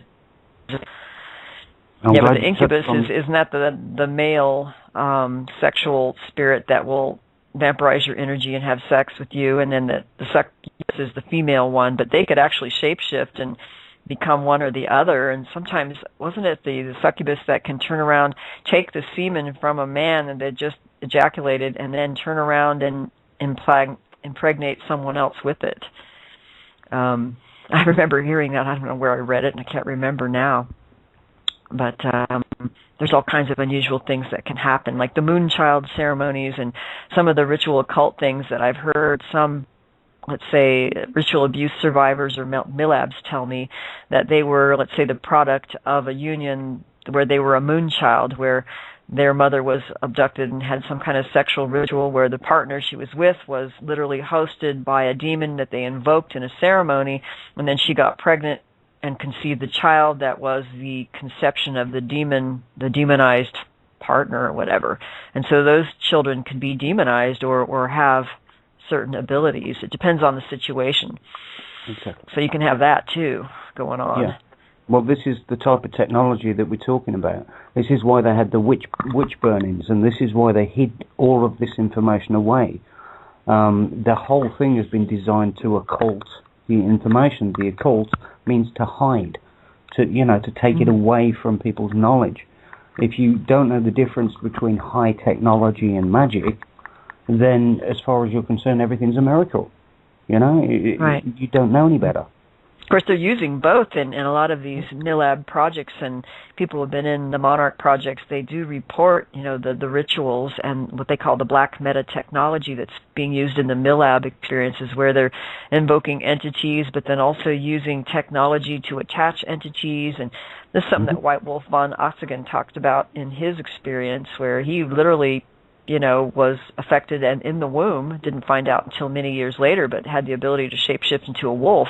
And they were able to augment that shapeshifting capability to turn it into a wolf. So there's two different things going on. And they literally had cues and frequencies that they downloaded so that he can shapeshift. Yeah. And but it was partial. It was one of his own abilities also, based on what he said was like a past life thing, where I guess they have ways of being able to identify your frequency and your energetic signature and being able to tell what qualities you have in your energy body. And then they're able to amplify it or piggyback other frequencies so that you can start manifesting and expressing those characteristics, including the shape-shifting ability. Yep. So there's all kinds of strange things going on in some of these MILAB projects. This is why they want your DNA in a database. Yeah. You see what I'm saying? So they can analyze your DNA and find out who you are, what you can do, and how and then they can choose from all the DNA profiling for exactly what they want. Yeah, I mean, I learned about some of that from one of the gals that I interviewed, who is a MILAB. She had alien abductions with many different types of entities, including Dracos, but also military experimentation and medical experimentation. And she talked a bit about being what she felt she was a genetically modified alien-human hybrid of sorts, and that one of the things that they do is it's not strictly about genetic base pair manipulation, right, of the genetic modification. It's much more involved, and it has to do with frequency and frequency modulation of, let's say, the alien consciousness will parasite that person's energy body, And through that alien parasite mind-spirit component that's part of the alien, it can express modified genetics, so that they'll make a genetically modified body that will have certain characteristics they want, but the only way it's expressed is if they have the parasite of the alien inside that, quote, hybrid person to express the genetics. So it works with frequency and physicality at the same time. So it has to work together. So it's not a simple biochemical process, in other words. No. Again, holographic universe. Yes. Mm-hmm. Absolutely. But I also think that we do not understand fully, and that's part of the deception, is making us think that science is, quote, more of a Newtonian and biochemical and easily understood chemical and organic chemistry process, when in reality there's much more to it in terms of life and how life is expressed and how life is created. There's much more to it. Yeah. And if we understood that, then we would see how the spiritual world connects with the physical world and how spiritual attachments can manifest as physical diseases even, or different genetic expressions. Like you said, energetic. Yeah. Yeah. But this is it. I mean, there's so many different levels to this. Just getting your head wrapped around one or two different levels is and then there's enough. More. There's always more. Then we need to go into 12 dimensions and a 13th dimension as well. Well, yeah, I guess what George Kavasilis kind of talked about, getting above certain levels of reality and then seeing how there was actually a false, he called it the grand arena was kind of like a falsified light universe it's kind of an artificial construction based on real spiritual realities. And it makes me wonder that what he perceived in his experiences, which is in his book, Our Journey Home, and I studied some of the Gnostic literature and really reading and listening to a lot of John Lash's material. But I think that the demiurge and the archons and what they've created may have to do with the artificial experience that we actually live in. It's part of our reality. But when we go above and beyond those levels of reality, we come to understand a more beingness that we really are. So that's the part that we connect to get our power back, so to speak, and to understand that and to feel it and know what it is. It's hard to know what you don't know. Like if you only know the counterfeit, it's just like love. If you've never known real love, you don't know what the counterfeit is. You know what I mean? So that's why people who've had the love bite, they get real thrown for a loop because, let's say, they might have been easy targets because there were people who really felt true love in their life and didn't really know what it was. They had a lot of unhealed wounds, so they got set up with somebody and it felt like real love, and and then they find out it wasn't, but it was certainly a good counterfeit. And how the heck did these entities do that, where they could literally activate your chakra to feel mystical soul union experiences and then have it be like a big manipulation? It's just like, how can they do this? It seems like the ultimate slap in the face sometimes. Well, this is the point. I mean, there's not just technologies in nuts and bolts and calculator type stuff. There's also spiritual. It's magic. Again, like we were talking about, a magistrate is a magician. Do you see what I'm saying? This is the reality of the world around us. We've been falling for a trick. Or it's a trick. I suppose if we could identify the trick and call the trickster for what they are, then maybe you could abide by different rules and get away from their rules. But I'm still working on that one, so I don't know. Well, Kate can help you out with that one if you really want to go there. But we'll save that for the next show because we're going to have you back real fast. And by the way, not going anywhere. Oh, exactly. No. Well, we're what are we sitting at here? Of course, I get to run the board, so I get to be the bossy bitch. 23 minutes we got. While we're at it, I'll give you my website. Actually, I was going to ask you. I need all your information for people. And if you can post the links to Tony or myself or in our little chat room we have going there. I wonder if I could. Well, I can try it now. My website is evelorgen.com, EVELORGEN.com, so that's pretty easy. But I have like a lot of articles and different categories of articles which go back to, 1997. So sometimes you have to do a search for something in particular looking for. But I have a lot of really good ones under the My Labs and Reptilians category, because that's where a lot of the interviews I've done with MilLabs in particular, where I talk more about the in-depth stuff. And then there's a really good one on my website under the abduction category that I did an interview on Dr. Corrado Malanga's work. So it's called Alien Hierarchies and the Work of Dr. Corrado Malanga. And I interviewed one of his colleagues, basically through her, to get his answers, because he speaks Italian, not English, perfectly right. So I got a lot of information, detailed information on the aliens as parasites or transdimensional parasites theory. And what I like about that work is it gives us a solution that gives us back our power and understanding how we can take our power back and not be tricked by the current ways of understanding extraterrestrials and alien abductions. So really, we're being tricked into trying to understand it in a certain way, saying that science is such and such instead of what it really is. So we need to understand it for what it is and then work with it on a different level to get our power back and understand how this all works.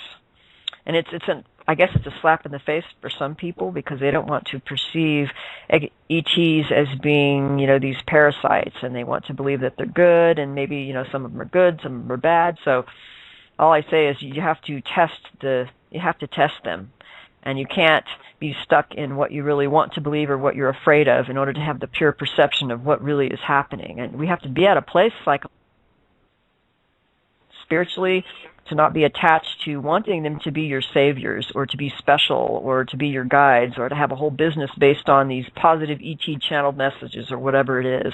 We have to really stop and being able to be willing to look at it regardless of what it is. And that's where you need to go with it. Yep. Sorry, I went on a rant on that. No. That's what we like when we get guests, that we just have to pull a string, wind them up, and let them go. Works for me. And I know you've got a shit piles of information to get out. And what it's doing is, this is a lot of dot connecting 101. And I know we've got a lot of listeners and many thousands that are regulars, and I know that they're connecting those dots, and they're seeing this beautiful synchronistic tie together of pretty much everything. There's more to the picture than meets the eye, but this is so not fear porn. What this is showing people exactly what's been going on. They don't know that there's a train coming and they're standing on the tracks, and all we're trying to do is, excuse me, tap, tap. Step over there. There you go. Exactly. And that's all this is. Fear porn is, wait for the train to hit. Okay? Because you are the resistance. Or there's nothing you can do about it, or I think that there are solutions and there's ways we could take back our power and take responsibility, but we also have to heal our own wounds and our own fears and illusions we have about ourselves or about reality, which really puts power back into our hands in understanding how the game is played and then how to play the game. If you want to play it at all, that is. Exactly. And and there's the choice. And everyone's going, I want to play the game and get the shit beat out of me. Come on. And then they bitch and complain because I got the shit beat out of them.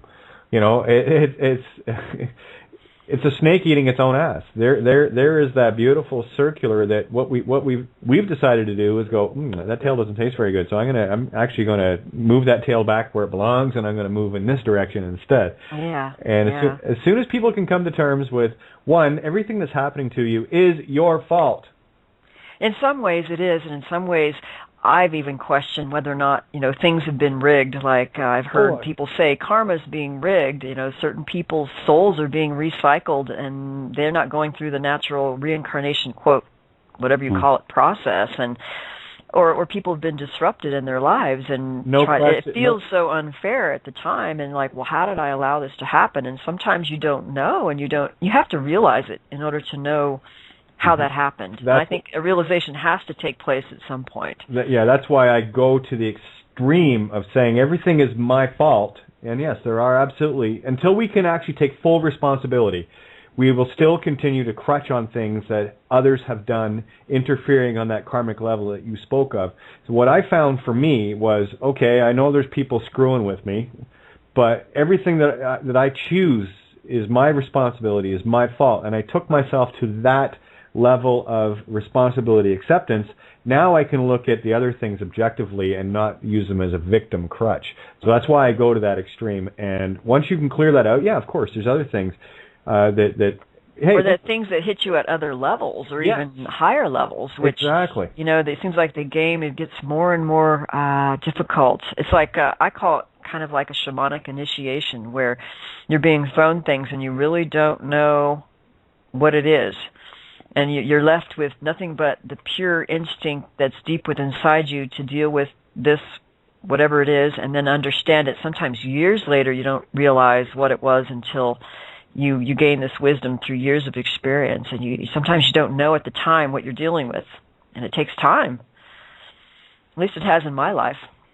Absolutely. Like you said, there are so many different levels to it as well. When you think you've got a grip on one level, there's another, and another, and another. Like a video game. Absolutely. Well, yeah. And that's one of the reasons why I go to the extremes that I do in terms of self-responsibility, because here we are in a physical manifestation, in a physical game with spiritual rules. And so for me, maybe it's the nature of being, I have no idea, but what I have done is I've separated church and state within me. I see them as a duality, and now I've placed them back in a trinity, right? Male plus female equals neutral equals the trinity of one, and that's how I put it back together. But I couldn't get there. I couldn't find compassion to the level that I know I've got it now, because until I was able to take full responsibility for everything that I've been through, whether it's the things that have happened to me in my life that I know were manipulated in order to tear me down. Doesn't matter. I was still there, and it was my fault that I wasn't aware enough to see it, but it's not my fault anymore because I see it now. Now I know how to maneuver at a much higher video game level, right? You pass stages, and you get different armor. That's like when you succeed at one level, you move into the next with all your, the new, quote, weapons. I hate using these words, but they're analogies. The armor, the thicker armor, and what have you. And then you go and fight at that level. And you set it right in the beginning of the show with, the little grays and the taller grays and the reptilians and then so the many regulars. different ones, yeah. Right? And every time you beat a level, you take the experience with you. 2, you're going to have a much grander opponent on the next level. Yeah, then they'll work with deception and try to manipulate your ego to make you get in these like ego aggrandizement and all kinds of things. It's like, oh God, here we go again, and you have to really question everything and not get too emotionally attached to them or even identify with them at all. It's I'm going to be human. It's like, it's better to be human. The greatest potential of human that you are, let's focus on that instead of getting all caught up on aliens and they're our friends and we have this galactic community. You know what? Let's just focus on being as human and as the highest potential we have as humans, and then we really come to a greater understanding. It seems like people are trying to jump all over the place instead of just being the truest of who we are inside, Bingo. Yeah, that's where the answer is. I heard all the bells going off there, and I loved your term there, shamanic initiation, and that ties in both the physical and the spiritual. So yeah, it does. It's almost like, I think it's something that I had brought up on another show, but it's we understand things about ourselves. Let's say going through the love bite, for example, and knowing that this was manipulated and knowing that there was a certain entity behind it, like the father figure, for example. And even within that experience where it was manipulated and went through emotional turmoil and devastation, you come to learn something about yourself, and then that's the gift. And the gift is, sometimes it's a crushing illusion but it sends you on a whole different level of self-realization that you wouldn't have had if you didn't have that experience. So you have to look at it that way too, that everything is a gift of teaching if we can learn from it.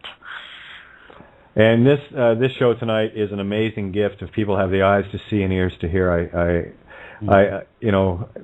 I know what has happened here, and I know that the very tuned in people know exactly what's going on here, and the one Skype room is lit up pretty good here, and Facebook as well. So that's good. That's one of the reasons why sometimes I'm not completely in track with you guys, because I'm like, okay, I got that. So Yeah. But yeah, this is incredible information, and it's solution-based. Oh my God. And I think it's solution-based. I wanted to present it in a way where we could work on it in our own individual relationship lives and bring it down to a real simple level instead of feeling like we're so powerless. There's this huge government with all this technology and there's nothing we can do. And, and it's like, yes, there are things that we could do right here and now because the culprit who is the force behind the force and the entities behind even the technology are these predator-type beings who live off life force because they're missing something. And so if we know how to deal with that, then most of the problems are solved ultimately. That's how I believe. Exactly. When we solve ourselves, we solve everything.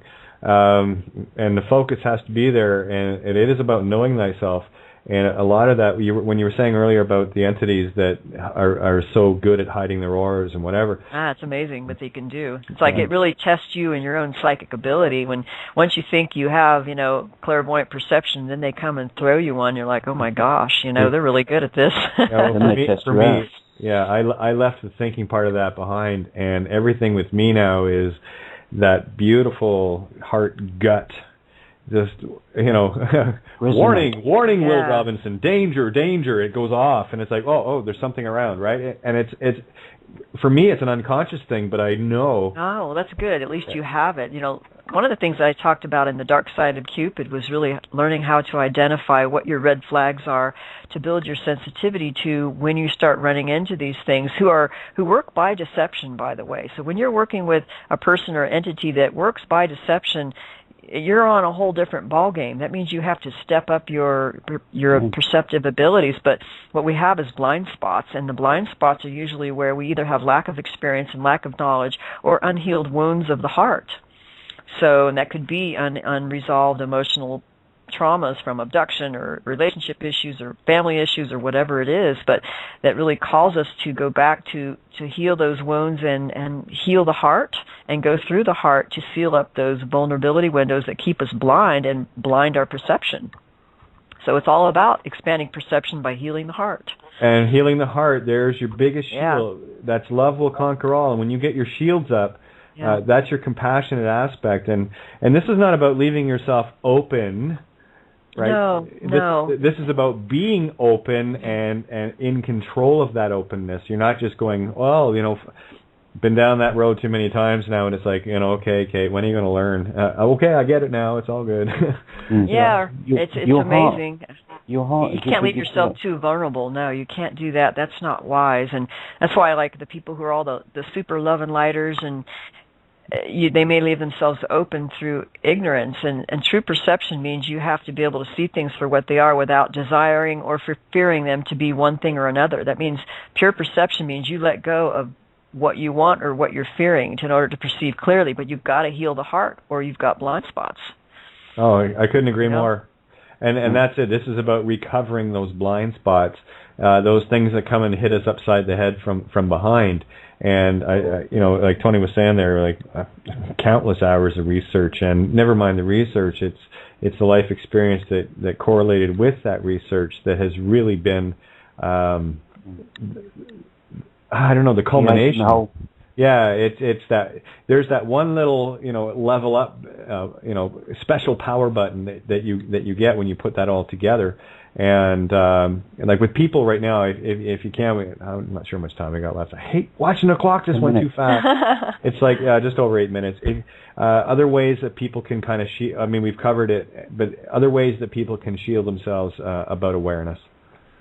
Oh yes, awareness is good. It's all about developing awareness and closing down those avenues of distraction that keep us from perceiving things more, which I think living in solitude amongst nature is a good way to just kind of close off all the distractions till you could start perceiving things in natural ways and working with that.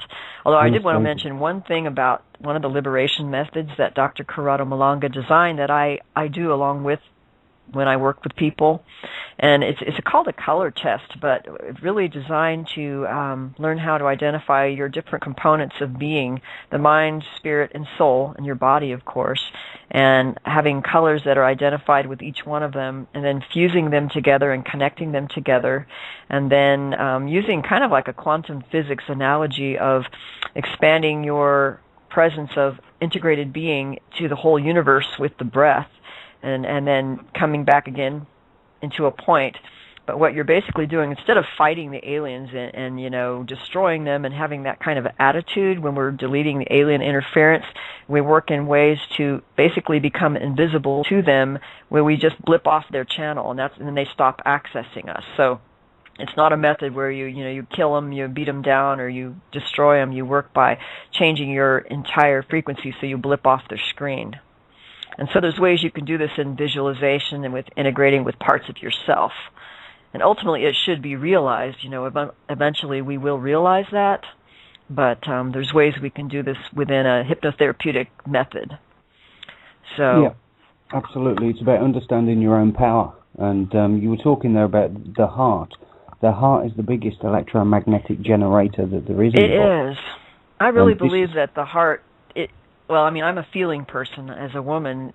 To me, I can't work on only mental levels and think the problem will go away. I had to work with my heart and go into deep places, which I call are the deep places of the archetypes, which kind of works with some of the shamanic ways of being, where they call it the Nagual world, or working with archetypes and working from those deep places of power that are inside your own being that you get through the heart. And that, I believe, has a lot of power. So I like working with people from the heart, and that means, getting into the emotional aspect of the experience, if that's what it is, being able to connect with it and own it, instead of running away from the feelings. Most people want to run away from the feelings, Yeah. So it may not make sense to some people. Yeah, I totally agree. Run away from the information, let alone the feelings. Yeah, all too often, and I see it all too often, people get caught up in, they'll be speaking like, from the heart, and you went, like the New Ager thing that you mentioned is a perfect example of it, from the heart and everything else. And then, of course, you always invariably see this incredible ego program that is over them, and they can't see it. Oh, yeah. And this is the hard part, and when people cannot see it, that's why I call it the tricky little bastard, right? When they can't see it, it goes automatically into a defense mechanism, and then it goes circular, right? Yes. It's like the Matrix, defending the Matrix and not knowing that internal parasite is in operation. Well, exactly. It's like someone in the military who's had their lives destroyed, abused, and everything else by the military or the government. It's all the same thing, banks, church, whatever. And then they turn around in complete defense of that very military that destroyed them. But, or Stockholm Syndrome. Stockholm, that's what I was trying to think of. I just want to get my digs in here now with regards to gratitude for Critical Mass Radio Online. And I have to say a great big happy birthday. We just had Lisa's birthday a few days ago. A great big happy birthday to Paul Giovanni, the most benevolent individual that has given us this platform on Critical Mass Radio Online, the sister station, if you will, to criticalmassradio.co.uk. So thank you so much, Paul, and I know you're probably, you might be listening, I don't know, it's a bit late where you are, UK, but I just wanted to say a great big happy birthday, and I know everyone out there is resonating, beyond resonating, so thank you so much for giving us this platform. May we give you the gift of love in return. And, anyone that can, pop by to criticalmassradioonline.co.uk. There is a donate button. Remember that Paul and Lisa and the crew at Critical Mass donated this platform for us. And it's not cheap to have a platform 7 nights a week, prime time. So greatly appreciated. So, and, so we can run past the hour. We got three or so minutes left. We'll run past for sure. So don't feel pressured. I just like to get that out while we're on the air. So if there's anything else you want to get while you're on the air, because people will download the archive, but I'll tell you. No, I always can get in a little word here. Just wanted to say I'm going to be presenting at a conference in Philadelphia Pennsylvania towards the end of April. I think it's the 26th, 27th, 28th. It's Free Your Mind 2 conference. So I'll be able to present there I'm just going to do it on my book and a little bit about my research. And I'm also scheduled for the Super Soldier Summit conference in Nevada in May. And I also want to say you could get both my books through Amazon.com, and The Dark Side of Cupid you could also get through Keyhole Publishing. And they're both ebook and hard copy, so they're easy to get. If you want to contact me, you could also contact me through my website. There's a contact request form that you could fill out. So if you had any questions. It might be interesting as well, because I contacted you through Facebook. So if you want to give it yes, I'm also on Facebook. Yeah, it's Eve Lorgen. Actually, I have two pages. One's Eve Lorgen, the other one's Evie Lorgen, and one was meant to be my private family, and then just got big, and then so the other one's for my book. So I actually go by both names if you get confused. I'm the same person. Yeah.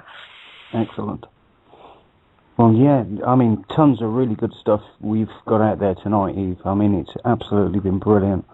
I haven't even started yet.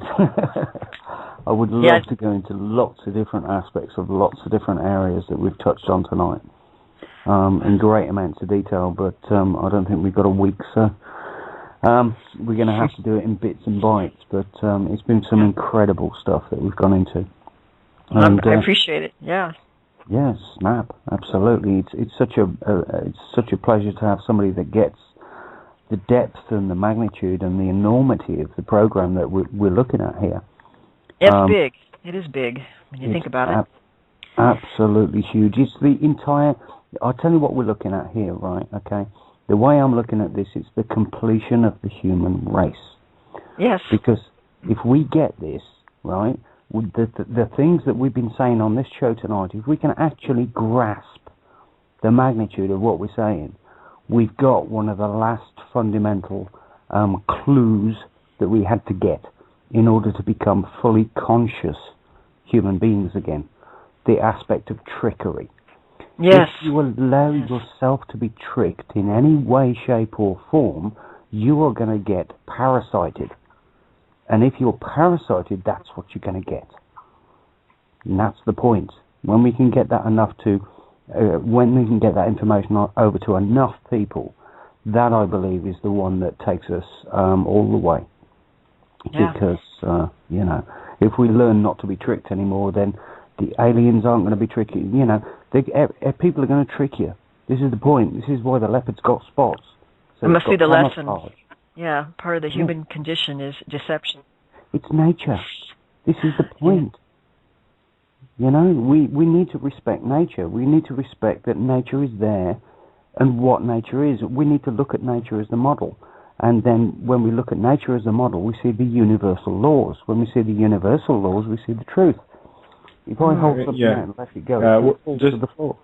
Just to let you know, we're into the recording now, so it's still the show's still going. It's just that we're not broadcasting, but both Jim's still on the call, so they're hearing it. No, so this actually gets recorded for the archive, so that's why I don't want anyone to feel any pressure. If we go past, no big deal.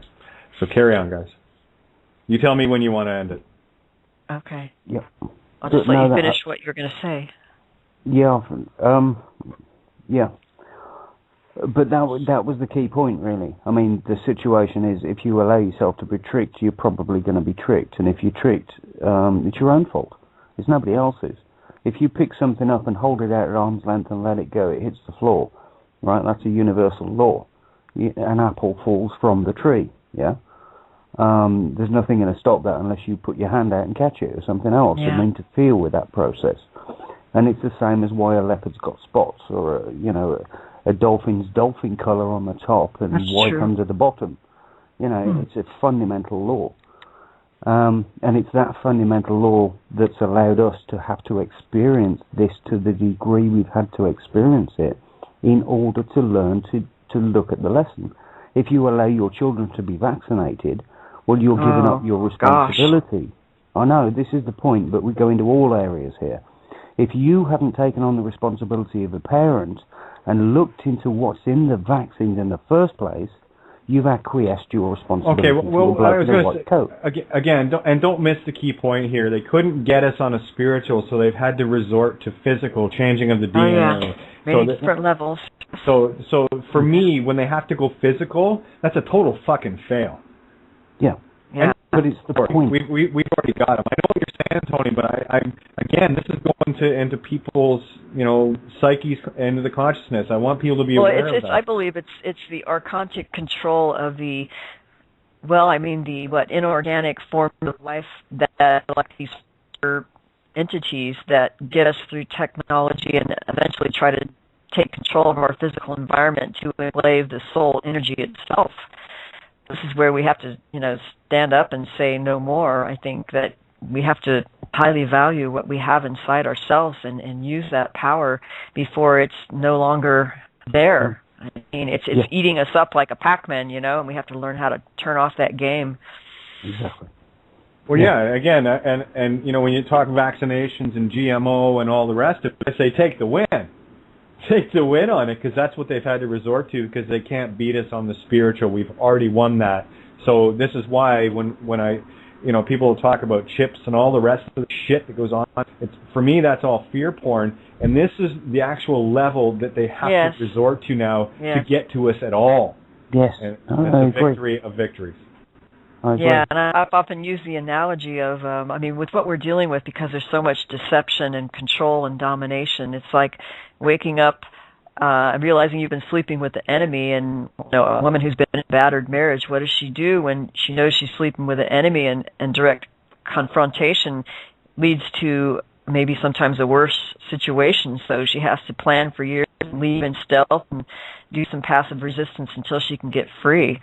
Because we're dealing with sometimes a level of control and manipulation where direct confrontation exposure may cause them to act more violent sometimes. And what is the best solution? Because it hasn't been easy. It certainly hasn't been easy. Totally agree. I can't argue one point there, hon. Yeah. But I think more people are waking up now. I'm actually seeing an opening in energy much more in the past 3 months than I have seen even on radio. And I think the powers, maybe there are more positive energies moving in, because it seems like there's more leeway now to speak the truth without so much attacks. I don't know if you've noticed that. Oh, hugely. I've noticed that there's been actually quite an influx of more positive and receptive energy and more flow and synchronicity than there was before, let's say a year ago or 3 years ago. I'd say you were right on with the 3 months. We go back to, the solstice, December 21st, and again, with the changing of the age on February 11th, when the Pope stepped down and the Vatican got hit with lightning. That was Pisces, Jupiter, get out. That was something. Yeah, that was something. And what I know we're experiencing now is a level of attacks, especially of people like us. The worst they can do is hack our Skype. Are you kidding me? I mean, the trolls don't even show up anymore because they know they can't. That's good.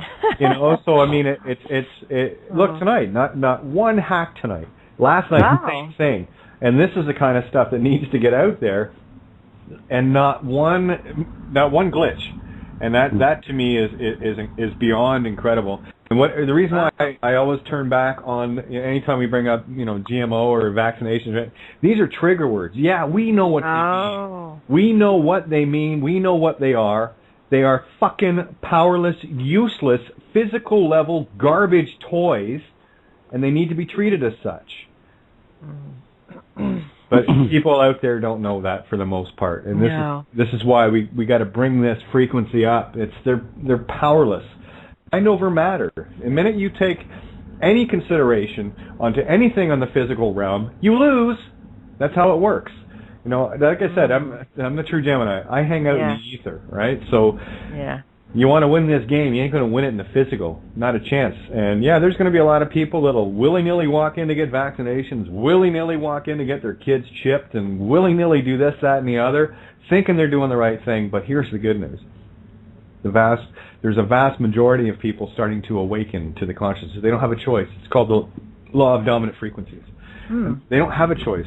We have got enough beings, humans, real humans, now vibrating at such a level that, the dominant frequency in a room will bring all other frequencies up to it or down to it. Yeah, that's right. Yes. That's right. So what we're doing now, that's why anytime any trigger words, I call it fear porn. And Tony knows where I'm from on this. And it's a no harm, no foul. But again, I always like to remind, especially brilliant people, that you get it. Do you get hacked with certain words are used, like military names or political names, or do you find that? No, we went through a little bit there with Brett Stillings, had her site hacked. Well, how long was that, Tony? About 2 months ago? 3 months ago? Yeah, something like that. But we're exposing what HARP was doing, and the teleportation to Mars and all that sort of stuff. Oh, wow. Yeah. That's pretty heavy stuff, especially when people hadn't let the information out pre the show. And when I explained it to people how it was working and what they were doing to interfere with the Earth's meridians, with they've put basically what they've done is they've constructed a cage around the Earth. Yes, the frequency fence is what they call it. The frequency fence. Well, it's basically if you imagine you've got veins. Well, what they've done, they've put railways across the veins of the Earth.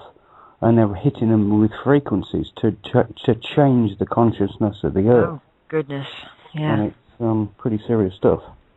But wow. they're using oil rigs, they're using towers, they're using buildings, they're using railway lines, all of these things, stadiums, constructions of all kinds. They've been building them in harmonic lengths and stuff that's all factored in so that it resonates at the right frequencies for negative effects to the Earth's chakra system, basically. Wow. And I suppose the Earth as a living being is starting to awaken to this abuse as well. And, I've heard that the Mother Earth is like a feminine being who is awakening as well. And she must come to a point where she's going to stop the abuse herself. Kick off the predators. It makes you wonder. I ask you a simple question. What are you made of? What are you made of? Cells. Well, what are those cells? Those cells are sort of like individual, hollow-centered living beings. Do you know what I mean? None of us could exist without our cells. And we're made up of these cells. And it's the same with the cosmos. What's the cosmos made up of? Well, planets and suns and stars and cells. As above, so below. We need to look at everything in that way, and then we begin to understand it. It's like the planet Earth is hollow. All the other planets are hollow. When you actually look at it, they're cells. And it changes, your perspective. You begin to see that things that you wouldn't have necessarily looked at before. It's like, oh my God, and you get revelations of these things. But yeah. Well, this is good. Absolutely. Yeah. I think we'll wrap it up there. Yeah. Eve, I can't thank you enough for coming on tonight. This was fun. Well, thanks for having a good topic and not making dumb questions or anything. Oh no, we'll take. Tony's show is called Cosmic Blueprints. Mine's called Outside the Box. And we definitely take it cosmic and way outside. So I'm not happy unless we do, because you're not going to find answers inside the sandbox. You got to get outside of it. Yeah, that's right. And the research that you're doing is invaluable. And again, you're digging into the deeper aspects and psyches and peeling off beautiful layers of deception. And that's, Tony said it. I mean, the standing catchphrase right now is trust no one. Yeah, unfortunately. Yeah, and get your vibes up, and you'll know. Hey, I've been tricked enough times. Yeah, but things do get better, though. Oh yeah, it's great. Yeah, it only gets better from here. Totally. Yeah, I would agree. On that happy note, Eve, thank you so much for coming on tonight. Well, thank you. You all have a good evening, and you have a wonderful week, and we'll talk soon. Absolutely. Absolutely, we want to get you back on the show. Just to let you know, you can download the archive once Kate's uploaded it after we finish the show tonight. Okay. From exactly the same link as we've used tonight to connect you up. Yeah. Okay, or send me a link, or I'll find it. I'll find it some way. The link I sent you, actually, you can go to it and just click on it, and then just download this episode. Right click, save target as. You know the routine. Yeah, I'll go. I'll just go on Facebook. It's there. It'll be there. And thank you again, and thanks again to all the listeners out there tuned in tonight on Cosmic Blueprints. Tomorrow night we'll be doing Outside the Box with Dean Clifford, myself, and Tony, and probably Santo Bonacci as well. I have to get a hold of him. But tune in tomorrow night from 7 Eastern Standard Time, which is midnight to 2 a.m. Greenwich Mean Time. Much love to all. Thank you guys so much for an incredible evening. Love you. Thank you, Eve. Thank you, Kate. And thank you for listening. Good night. God bless. Good night.